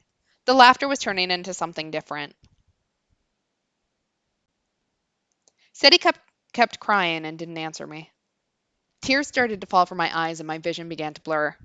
It was as if everything in our hearts was becoming tears and flowing out. When Otani died in the Don't Look at Me case, and Takayanagi died in the Leaky Noise case, and when Arimura's friend Kakita died, and when Watabe the journalist died, and when Haida died and was made to look like Senri Minamisawa, and when Ito was mind controlled into killing Yui, and when Nono died. All of that was my fault? No, I did it! That's right, you did it, and I made you. I told you that's not true! Setika's D-sword sliced apart some of the audience seats. But I kept going. Kunosato was right. Too many murders were going on around me. Of course they were. The whole thing was set up so that I could solve it. You killed my parents because I wished that they would go away, right? Setika didn't answer. I didn't expect her to. The case was perfect. It was just what I wanted to do. I thought it was a great scoop. Any less and I wouldn't have wanted to follow it until the end, right? But in the end, after I solved it, all that I'd be left with was emptiness and the guilt from what I'd done. That's why I knew what I had to do. Dragging my leg behind me, I finally made it to the edge of the stage. I could see the steps down into the audience area. All that was left was to go down the stairs and out the door. Setika's expression changed. She was still crying, but she seemed shocked. Don't do it. She must have used her mind reading to see what I was planning to do. She ran to the bottom of the stage to block me. Don't do anything stupid! But I looked straight at her as if to say I wasn't changing my mind. Don't! I said don't! Setika raised her D-sword and pointed it at me. It was a warning not to go any further. But I wasn't stopping now. You can't kill me, right? I can knock you out again. When you wake up, everything will be over. You might know what happened then, but eventually you'll realize. Realize what? What you really want to do isn't what you're thinking right now. It's to be the hero who solved the unsolvable case, the man the whole world adores. That isn't what I want. You do, I know. No, I'm the only one who knows.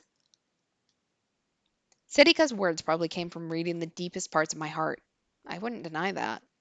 She was right. If I just let her handle everything, I would be a hero.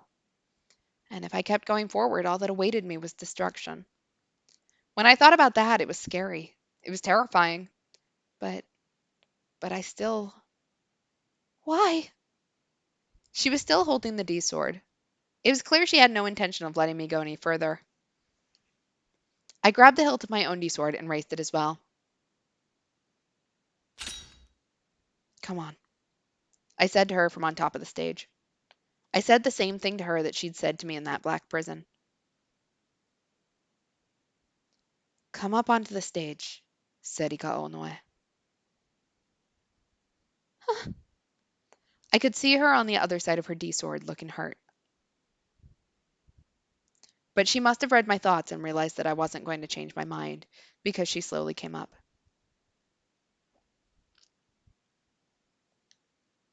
The bright lights illuminated her beautifully. I took several steps back the way I'd come, so I could keep my distance. Huh? I must have lost too much blood because suddenly I staggered. My vision blurred. With only my right leg working, I was barely able to keep my balance. I couldn't stop here. I couldn't. Why? Hmm? Why are you trying to come forward as the killer? No, why are you letting them think it was you? The only ones who believe that are the people down there, the wrong-siders. You're a right-sider, and they're the people you hate most, the ones who don't even realize that they're being manipulated by false information. They're just a bunch of idiots who came to watch you kill yourself like they were watching a movie. If you say you're the killer, that'll just be what they want. Why didn't he kill himself? He's an asshole. No, he's a god. You can imagine what they'll say. I knew that. I could easily imagine it. The ones outside the Hikario building right now were probably the same ones who'd been partying at Shibuya Scramble Crossing earlier. There were probably a lot more people writing irresponsible comments online. The TV was probably filled with self-proclaimed social commentators who were telling the audience exactly what they wanted to hear. But I'd been the same way. I'm a wrong-sider. What? I didn't even know anything about the friend who'd been with me since I was a little kid. I gripped the D-sword tight. The game you created is over.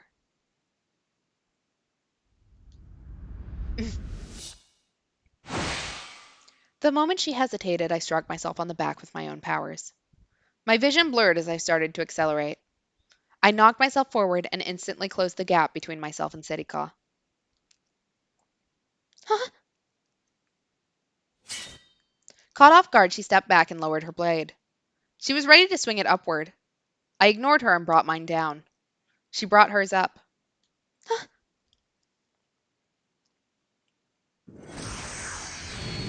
Taku, what are you going to do? Back then, another image came to me as the D-swords collided. Her sword knocked mine away, and I quickly brought it back for another strike. Hey, Taku, did you see something weird at the end of the video? Here, look, outside the window. Or then, I saw flashes of several different conversations. I didn't know if they were my memories or hers anymore.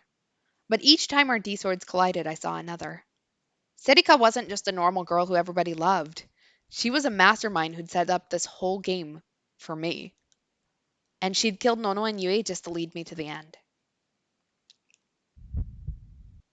The symptoms of blood loss were getting worse. My vision was darkening, and it felt like I was about to pass out.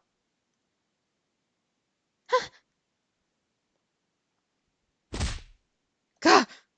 She kicked me? The sudden, fierce pain in my stomach knocked me off balance. I dropped the D-sword and flung up my hand to try and grab it again. Stop it! She kicked the sword away. It spun all the way to the edge of the stage.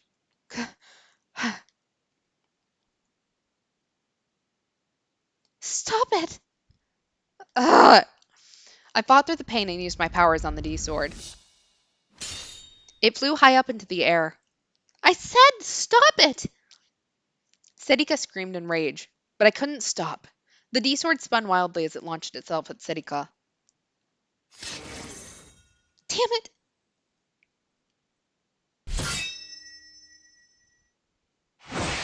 She knocked it away? But I wasn't done yet! Take this! I used my powers to make the D-sword fly again. The sword attacked her once more.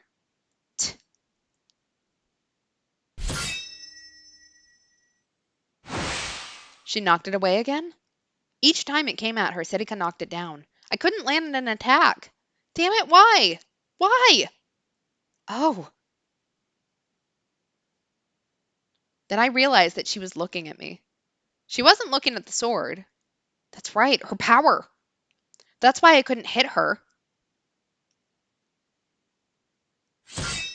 The sword lost its energy and clattered onto the floor. I fell to my knees and collapsed.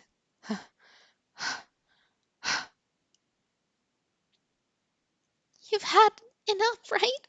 Stop this, please. Damn, this wasn't going to work. She could read everything I was thinking. She knew the direction the sword was going to come, or more precisely, the direction I was sending it. This was bad. The room seemed to spin, and sometimes my vision would dim. I couldn't move my arms or legs. I felt cold and like I needed to throw up. Just sleep. The police will be here soon. Don't worry. Once you wake up and time passes, you'll realize what you really want. Siddika said it again, that this was what I wanted. But I couldn't let myself believe her. What should I do? What do I do? What if I changed the direction of the lights to blind her and then attacked? But the second I thought it, she knew. What if I pretended to make the D sword disappear and then concealed it somewhere on stage? The second I thought of it, she knew of that too. That's right. You can't beat me. Please just don't move. Don't open your wounds anymore. I didn't have the strength left to attack her myself. Even if I did, it was useless to try and attack someone who could read my thoughts. Then what could I do? Think! Stop it. Stop thinking about this. Think! There has to be a way! I was the one who created her. Huh? And then suddenly I had an idea.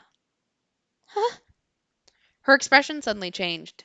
She was staring at me with wide eyes. Her mind reading meant that she already knew. She already knew exactly what I was thinking. But still, it doesn't matter.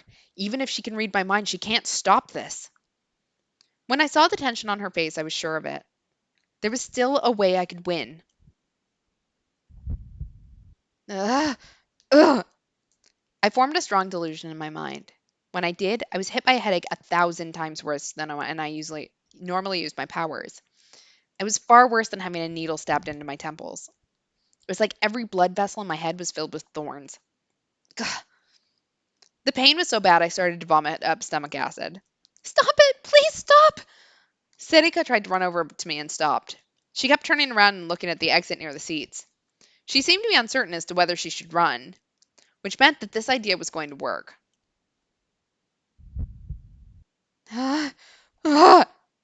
It wasn't something anyone had taught me, but I was sure that I could do it. According to Kunosato, I wasn't like the other psychics who had each gained a single power after being exposed to what she called the causal factor.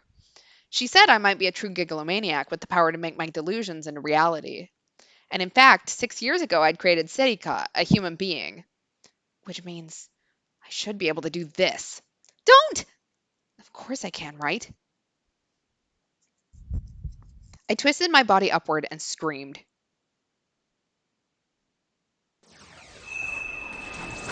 A huge number of D-swords appeared above my head. Ah! Of course, they were all fakes. The closest weapon to me that I could easily imagine just happened to be my D-sword. But I'd real booted them anyway. They shone like fierce beasts in search of prey. My head felt like it was going to burst. I imagined each blood vessel bursting one after another. Or was I really imagining it? Was this going to kill me? But I didn't care. I had to end it here. I had to let my puppet go free. Ah! Siddika changed the form of her D-sword and spread it out as far as it would go. She was going to try to block them all. Ah! I screamed and sent them all flying at Siddika.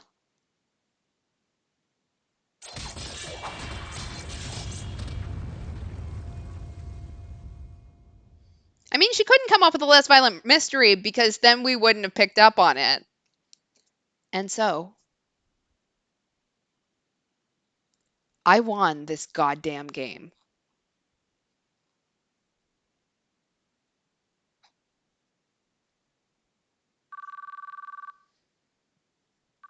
Hello? It's me. May I give you a lecture before we go to the ending? Miyashiro, are you safe? What happened? Good, it connected. I could hear Arimura and the others calling my name on the other end. I felt so cold and my fingers were shaking. I turned the phone to speaker mode and started to type in the data.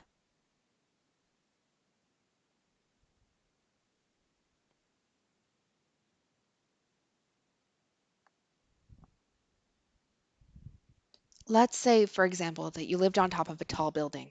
You looked down and saw a woman killing a man. You put the phone up to your ear to call the police, but your eyes meet with the woman's.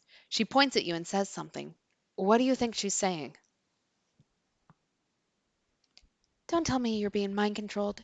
You know those psychopathy tests don't work, right? Psychopathy is someone whose abnormal personality poses a threat to themselves or society. In Japan, they're referred to as having an antisocial personality disorder. They're extremely lacking in morals and empathy and can sometimes commit vicious crimes. The primary cause of psychopathy is believed to lie within the brain, particularly the frontal lobe. I should have figured she'd know about it.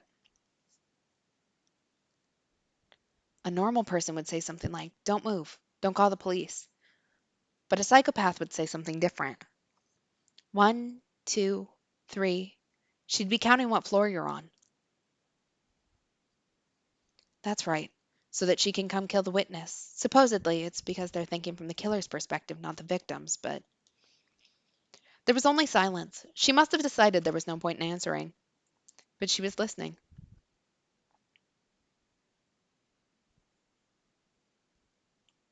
But I don't think that's right. If you ask me, a real psychopath wouldn't think that. If you asked Ed Gain or Henry Lee Lucas, or any of them really, they wouldn't understand the question. Henry Lee Lucas was a real American serial killer. Some say that he killed over 300 people between the early 1950s to early 1980s. He was one of the models for the genius cannibal psychiatrist in a famous American horror movie, and while a prisoner, he was an official member of the Special Task Force dedicated to solving the crimes he'd committed. Died in prison from heart failure in the year 2001. And Ed Gain was a real life American murderer. Gain dug up local graves dozens of times to remove the bodies of freshly buried women, which he turned into vests, socks, masks, and other things for him to wear. He only killed 2 people in his lifetime, but his shocking crimes left a huge impression on the public mind, making him the model for many fictional characters. One of the most famous figures in American criminal history. He died of cancer induced respiratory failure at a mental hospital in 1984. They'd be thinking about what they'd have for dinner tomorrow, or how they didn't like the clothes that the questioner was wearing. They'd be thinking about something else entirely. Yeah, that's where the Ed Lucas name comes from. That's a good point. It's the same with the Rorschach test or anything else. There's no meaning to the answers they give, because to them, it's all a goddamn stupid game. My fingers stopped. It felt like a long time since I'd seen that picture. So I wonder what they were thinking. Hmm? No matter what you asked them, no matter what they said, they were actually looking at something else. One single goal. So nothing they said actually mattered. You're sure you're not being mind controlled? What happened to Sakuma and Onoe? Are you okay? Kunosato must have sensed that something was up because the tone of her voice changed. You kind of knew about her, didn't you? The wound in my stomach and the pain in my head counted the time as regularly as a clock. Thud, thud, thud. There was a silence, 10 thuds long. I don't know the exact details, of course, but if what I imagined is close to the truth, then she was, without a doubt, different. In the sense that she was a serial killer, of course, but also that she was as different from normal people like us as you could possibly get. I'm sure. If you asked her that question, she wouldn't tell you about counting floors. Kunosato understood after all. She knew that something was wrong with Sirika. How could I have known, you think? It doesn't matter. Answer me. Are you safe? Don't worry about me. How do you think I could have understood her? I heard a small sigh on the other end, and then a sharp voice that cut it off. That's impossible. I told you, she was a different kind of human. No, a different kind of creature. There was no way you could have understood her at all. Kunosato's use of the words different and normal. It was perfect, I thought. Serika was different. I was normal. Oh, what's wrong? I had a sudden premonition and looked down at the D-sword in my hand. I'd used this to create Serika. That's right. I'd created her. Which means I could do it again. No, it's nothing. I'm sorry. Please take care of the rest. Now she would understand. Kunosato and Shinjo could deal with all of this. I went to hang up without listening for her answer. But, wait, Miyashiro, tell me one thing. Yeah? What is it? I said you were normal back there. But what would you say? You mean that question I just asked? Of course I wouldn't be counting 1, 2, 3. Of course I wouldn't say not to tell the cops either. Because I saw both of those answers on the internet already.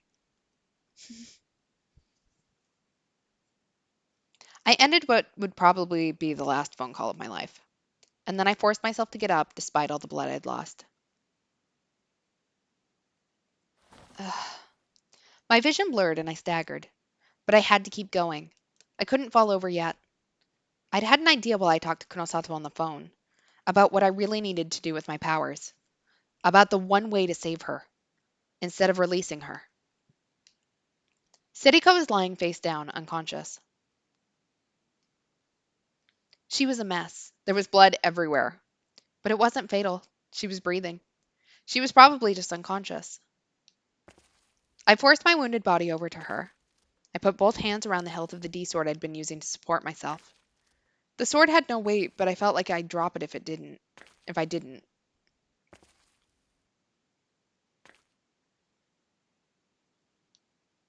She must have heard the footsteps because Serika gave a soft moan. She slowly raised her head and looked at me. Huh? I stood close enough to look down on her from the side. And then, huh? Ah! Her eyes went wide with surprise. And then she started to crawl away from me. It sure is a convenient power, I told myself, now that it was too late. She knew what I was thinking without me having to even say it. But you won't need it anymore, though. No. Siddika tried to get away, her fingers digging frantically into the stage as she crawled. No! She glared at me and got up. But then her strength failed her, and this time she fell flat on her back. She gasped like she was drowning and quickly coughed up some blood. There were tears in her eyes. I readied the D-sword. Stop it! Taka! I stopped, just once. I'm not going to kill you. You know that. I'd rather you did. Her scream echoed violently in my ears. Why are you saying that? I was going to use my D-sword to change her. I was going to change her into a normal girl with no powers who didn't kill anyone and who didn't even know that I'd created her. I was going to rebuild her into a normal girl. I can do that. I'm the only one who can. I'd created her from nothing. I knew I could do it. I could make her normal. No, no, I don't want to. Hmm? She was crying like a baby. Was she scared? Afraid? Why? Don't take my reason for living away from me. She was weeping and her voice was desperate. I've read lots of mine since I was created. Everyone's always worried and no one ever knows what to do. I can't believe they live like that. How can they smile? They don't know why they're doing it. I I don't want to be normal. Her voice bounced off the stage and hung over the empty seats. No one but me heard it. Her tears fell on the floor, mixing with my blood. No, you're going to be a normal girl. I spoke softly as I raised the D-sword high. No, please, please let me help you forever. I remembered what was in Nono's letter. Forget everything and live the same life as everyone else does, but don't get buried among the crowd. That's impossible for me now. But I know you can do it. This is it. Goodbye. Taka!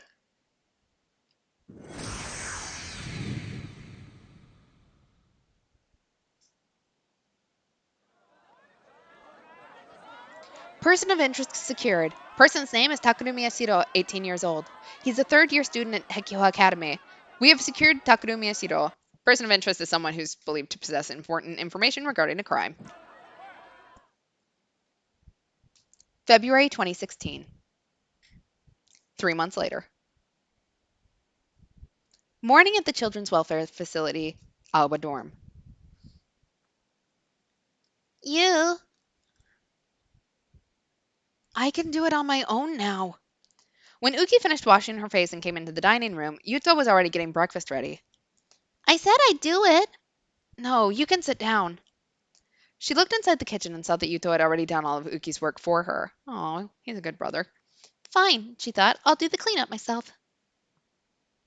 Then she sat in her chair without further complaint. Lately, Uki had learned to make a few dishes without resorting to the recipe scrapbook that Kurusu and Yue had made. Of course, her food didn't taste quite as good. But if nothing else, she wasn't trying difficult recipes and burning the pan like she'd been doing right after she came back here. After a short wait, Yuto brought all the dishes to the table. Thanks. Okay, let's eat. Let's eat. Yuto could also make simple dishes himself now. It was his idea, and he'd been working hard at it. Oh. 3 months after everything that had happened, with its owner Sakuma and Takuru, Kurusu, and Yuigan, Alba Dorm itself was in danger. The place had only survived because of Sakuma's salary, so that was natural. But when Shinjo had told them it was safe to go back to Shibuya, they'd both insisted on coming home to Alba Dorm. Shinjo insisted it was impossible, but surprisingly, it was Momose who helped them out. She'd called in a few favors, and Alba Clinic had become the property of a completely normal private doctor, and some of the clinic's earnings were dedicated to keeping Alba Dorm alive. Of course, it wasn't a family like it was before. The doctor just worked at the clinic. He didn't manage the dorm. Instead, a nutritionist and nurse, both of whom said they were acquaintances of Momose's, would come by every day. But Uki and Yuto wanted to keep as much of their old lives as possible, so they wanted to make their own food. So on weekends and days when the nutritionist couldn't come, the two of them eagerly went to the kitchen. It's good. I got it a little too thick, though. Only very recently had Yuto started to talk more. After what had happened to Yue and Nono, then what he'd been told about Sakuma and Takuru, he'd become nothing but an empty shell. The one thing that had saved him was that even then he'd stayed close to Uki. He'd wanted to be with someone. Of course, the wounds in his heart hadn't healed. No, they probably never would. The loneliness and regrets would come back to haunt him again and again.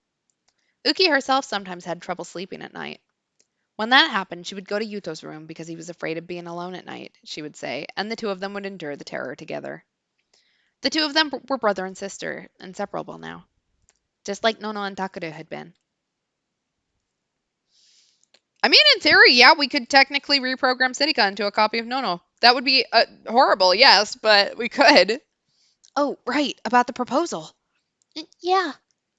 Uki's chopstick suddenly froze. I'm okay with it. What? She didn't expect that answer. She thought Yuto would refuse. It would be better to have someone use them, I think. They were thinking of accepting new members at Alba Dorm, which would mean they'd have to use Takuru's or Nono's room. She'd wanted to save them personally. Nono wasn't coming back, but she wanted to believe that Takuru might. But if Yuto had made his decision, as the older sister, she had to support him. You're right. She smiled the best that she could and started to eat more of her little brother's cooking.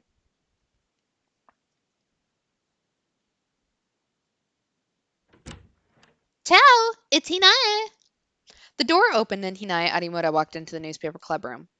Oh, you guys get free period too, Hana? The owner of the room raised a hand in greeting without even looking up, like she always did. Her mood is good today. She'd learned how to tell from the sounds on the keyboard. Arimura sat in her normal spot and took out the book she was reading, Teru Miyake's famous 6,000 Lives and Deaths. There'd been an awful lot of free periods lately, and during each one she would either come here and read a book or work on a novel as part of her literature club activities. Miyashiro, Kurusu, and Ito were gone, so Kazuki was always here alone. And she almost never said anything. There was no need to worry about hearing lies. It was the perfect place for her. After the incident, she'd spent several weeks in Akihabara before suddenly being allowed to go back to Shibuya. Allowed wasn't the right word. She'd been dragged back here. She hated it, but even if it meant another fight with her family, there was nothing else she could think of doing. There hadn't been any problems with psychics since then, at least publicly. Sometimes Shinjo would call to check on her, but nothing special was going on. But she'd never expected the case to end like it did. Oh? She saw an unfamiliar expression in the book, so she decided to copy it down into the notebook she kept in the newspaper club. Handwriting was the best way to do this stuff, she thought. There was no class in just typing everything onto a computer. She stood up and looked for it on the steel shelves against the wall. But it wasn't where she thought it would be. She reached out her hand towards the back of the shelf. Oops! And the papers that had been piled there fell off. Arimura and Kazuki froze when they saw one of them. It was a big map folded many times over. She didn't have to spread it out to know what it was. It was the one the newspaper club had put on the wall when they were going over the case. But there was no need for it anymore. So the first thing Kazuki had done after she'd come back to this room was take it off the wall. Arimura had come back a few weeks later, but she hadn't said a word about it vanishing. No, it would be more accurate to say that she wouldn't. You know, come to think of it, Hmm? they said Seti reacted to the light a little. It's a sign that she might wake up, they say. It was something that Shinjo had just told her on the phone. Hmm? Kazuki turned around to look at her. What will you do? Her face seemed to say. Adimora frowned and scratched her head. We'll do exactly what Miyashiro wanted, I guess. There was nothing else she could do. That was the promise she'd made with him. Hmm. Kazuki nodded and looked somewhere else. Adimora followed her gaze. She was looking at the chairs where Miyashiro and Serika used to sit. For what it was worth, Adimura hadn't sat there a single time since she'd started coming here. Then Ito's completely innocent?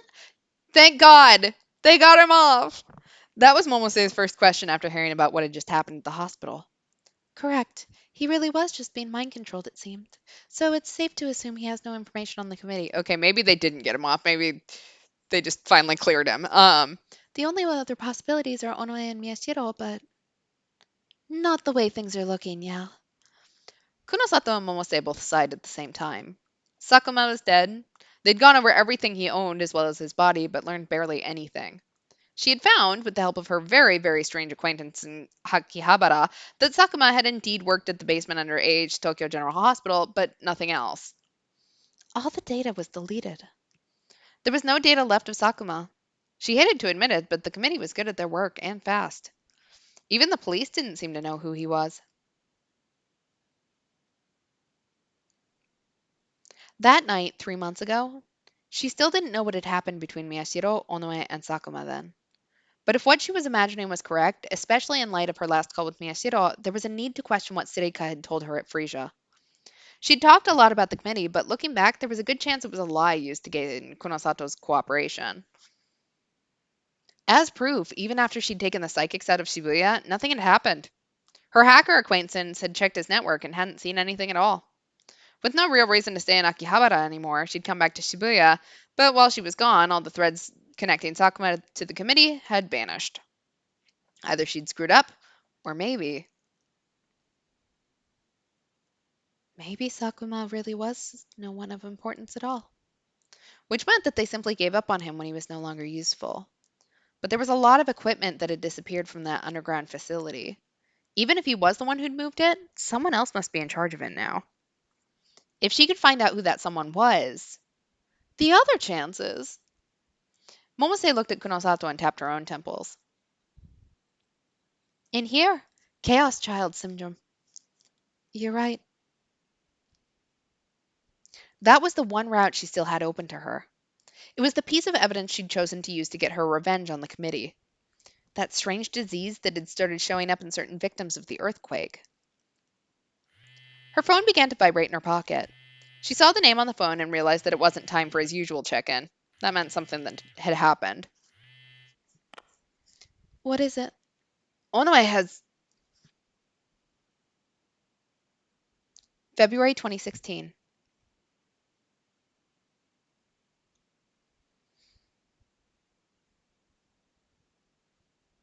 She slowly stepped into the hospital room. The room was clean, the air was pure. She nodded, satisfied with that. It was disappointing that no one had brought any flowers, but in light of his condition, there was no helping that. The curtain was closed, so she couldn't see him from here. She walked softly, without sound. She approached the bed nervously. She put her hand on the curtain and slowly opened it.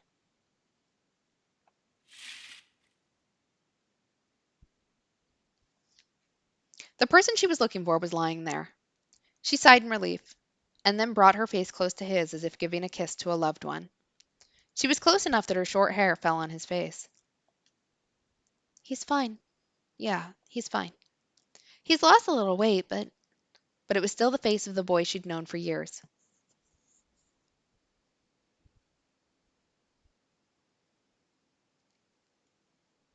She opened the window. Fresh air blew into the room. The weather was great. It was the perfect day to go outside.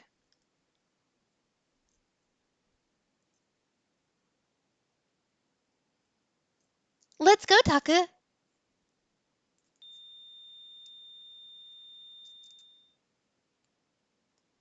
Breaking news! As of 9 a.m. this morning, the killer behind the return of the New Generation Madness murders, Takeru Miyashiro, disappeared from a prison hospital. The bodies of several guards were found, evidently killed in the struggle. As for the reason the killer was being kept at the hospital, the police have stated that he was being examined as a Chaos Child syndrome patient, and that there was no problem with the site's security. So, maybe Serika is not... Okay, I don't know. Did we make another Serika to jailbreak us, or did our idea of a normal girl just completely fuck up? Yeah, I mean, look, we're going to go run. We're going to be on the run forever together. So, all right, so we finished the first arc. We learned a lot of shit tonight. I am devastated. I'm still reeling from the fact that we literally caused all of this. Like, that was horrible. Yeah, Hinaya, want to be fugitives with us? She didn't want to go back to Shibuya. She'd probably say yes.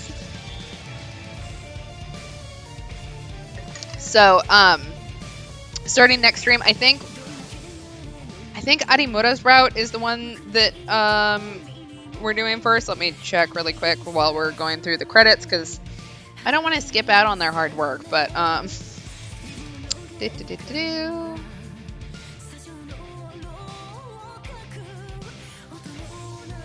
I have it on a tab, and of course I have 800 tabs open.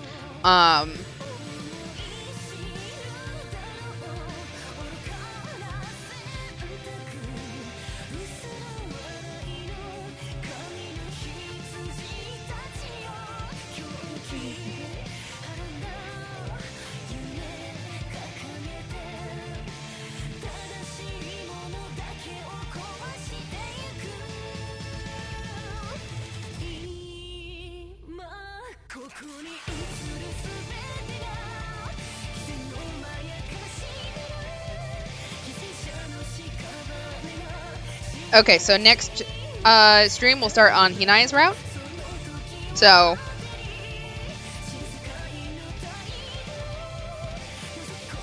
oh, interesting, who all has routes.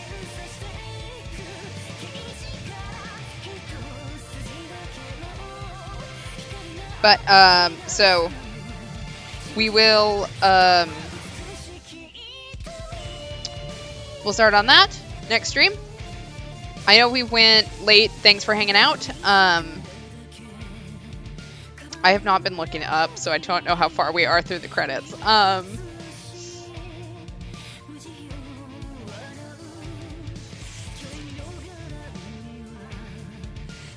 The route is she now default best girl because she lived, and she didn't murder everyone?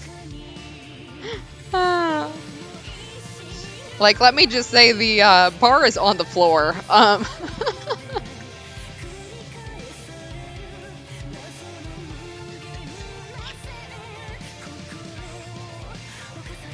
will say I'm very excited to see what her route is, and like what the different routes are going to unlock. So basically we have I think it's 4 different routes that we have to do, each around a character, and then we unlock a quote-unquote final true ending.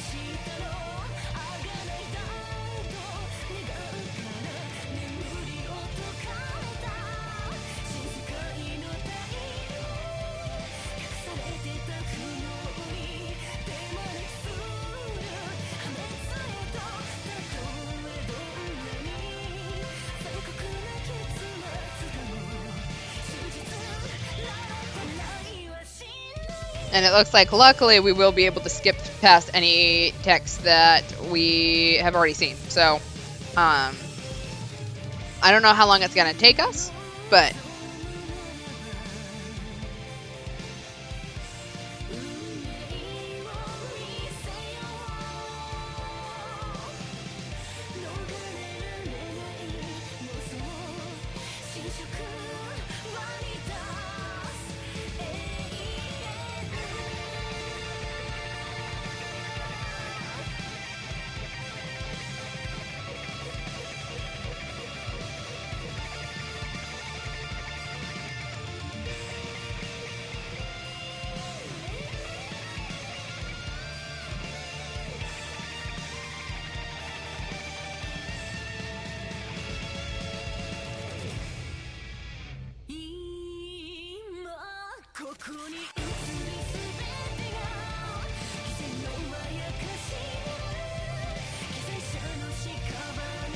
I have to say, I really do appreciate this song. It's a banger. I'm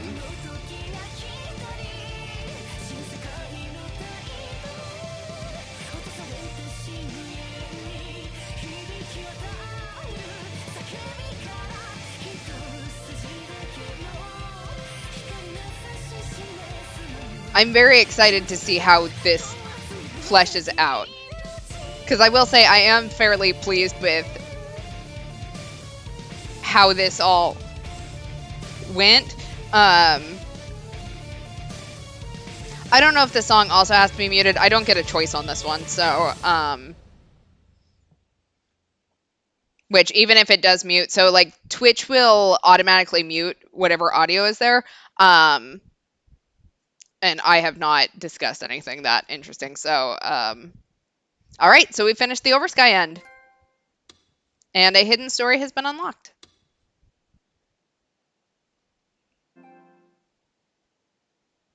Yeah, Nitro Plus. Okay, so next stream, Tuesday, 10 o'clock Eastern, 7 o'clock Pacific. Hopefully everyone is feeling better and comes back. But otherwise, thanks for hanging out. Have a good night. And we will be back on Tuesday. Good night, all.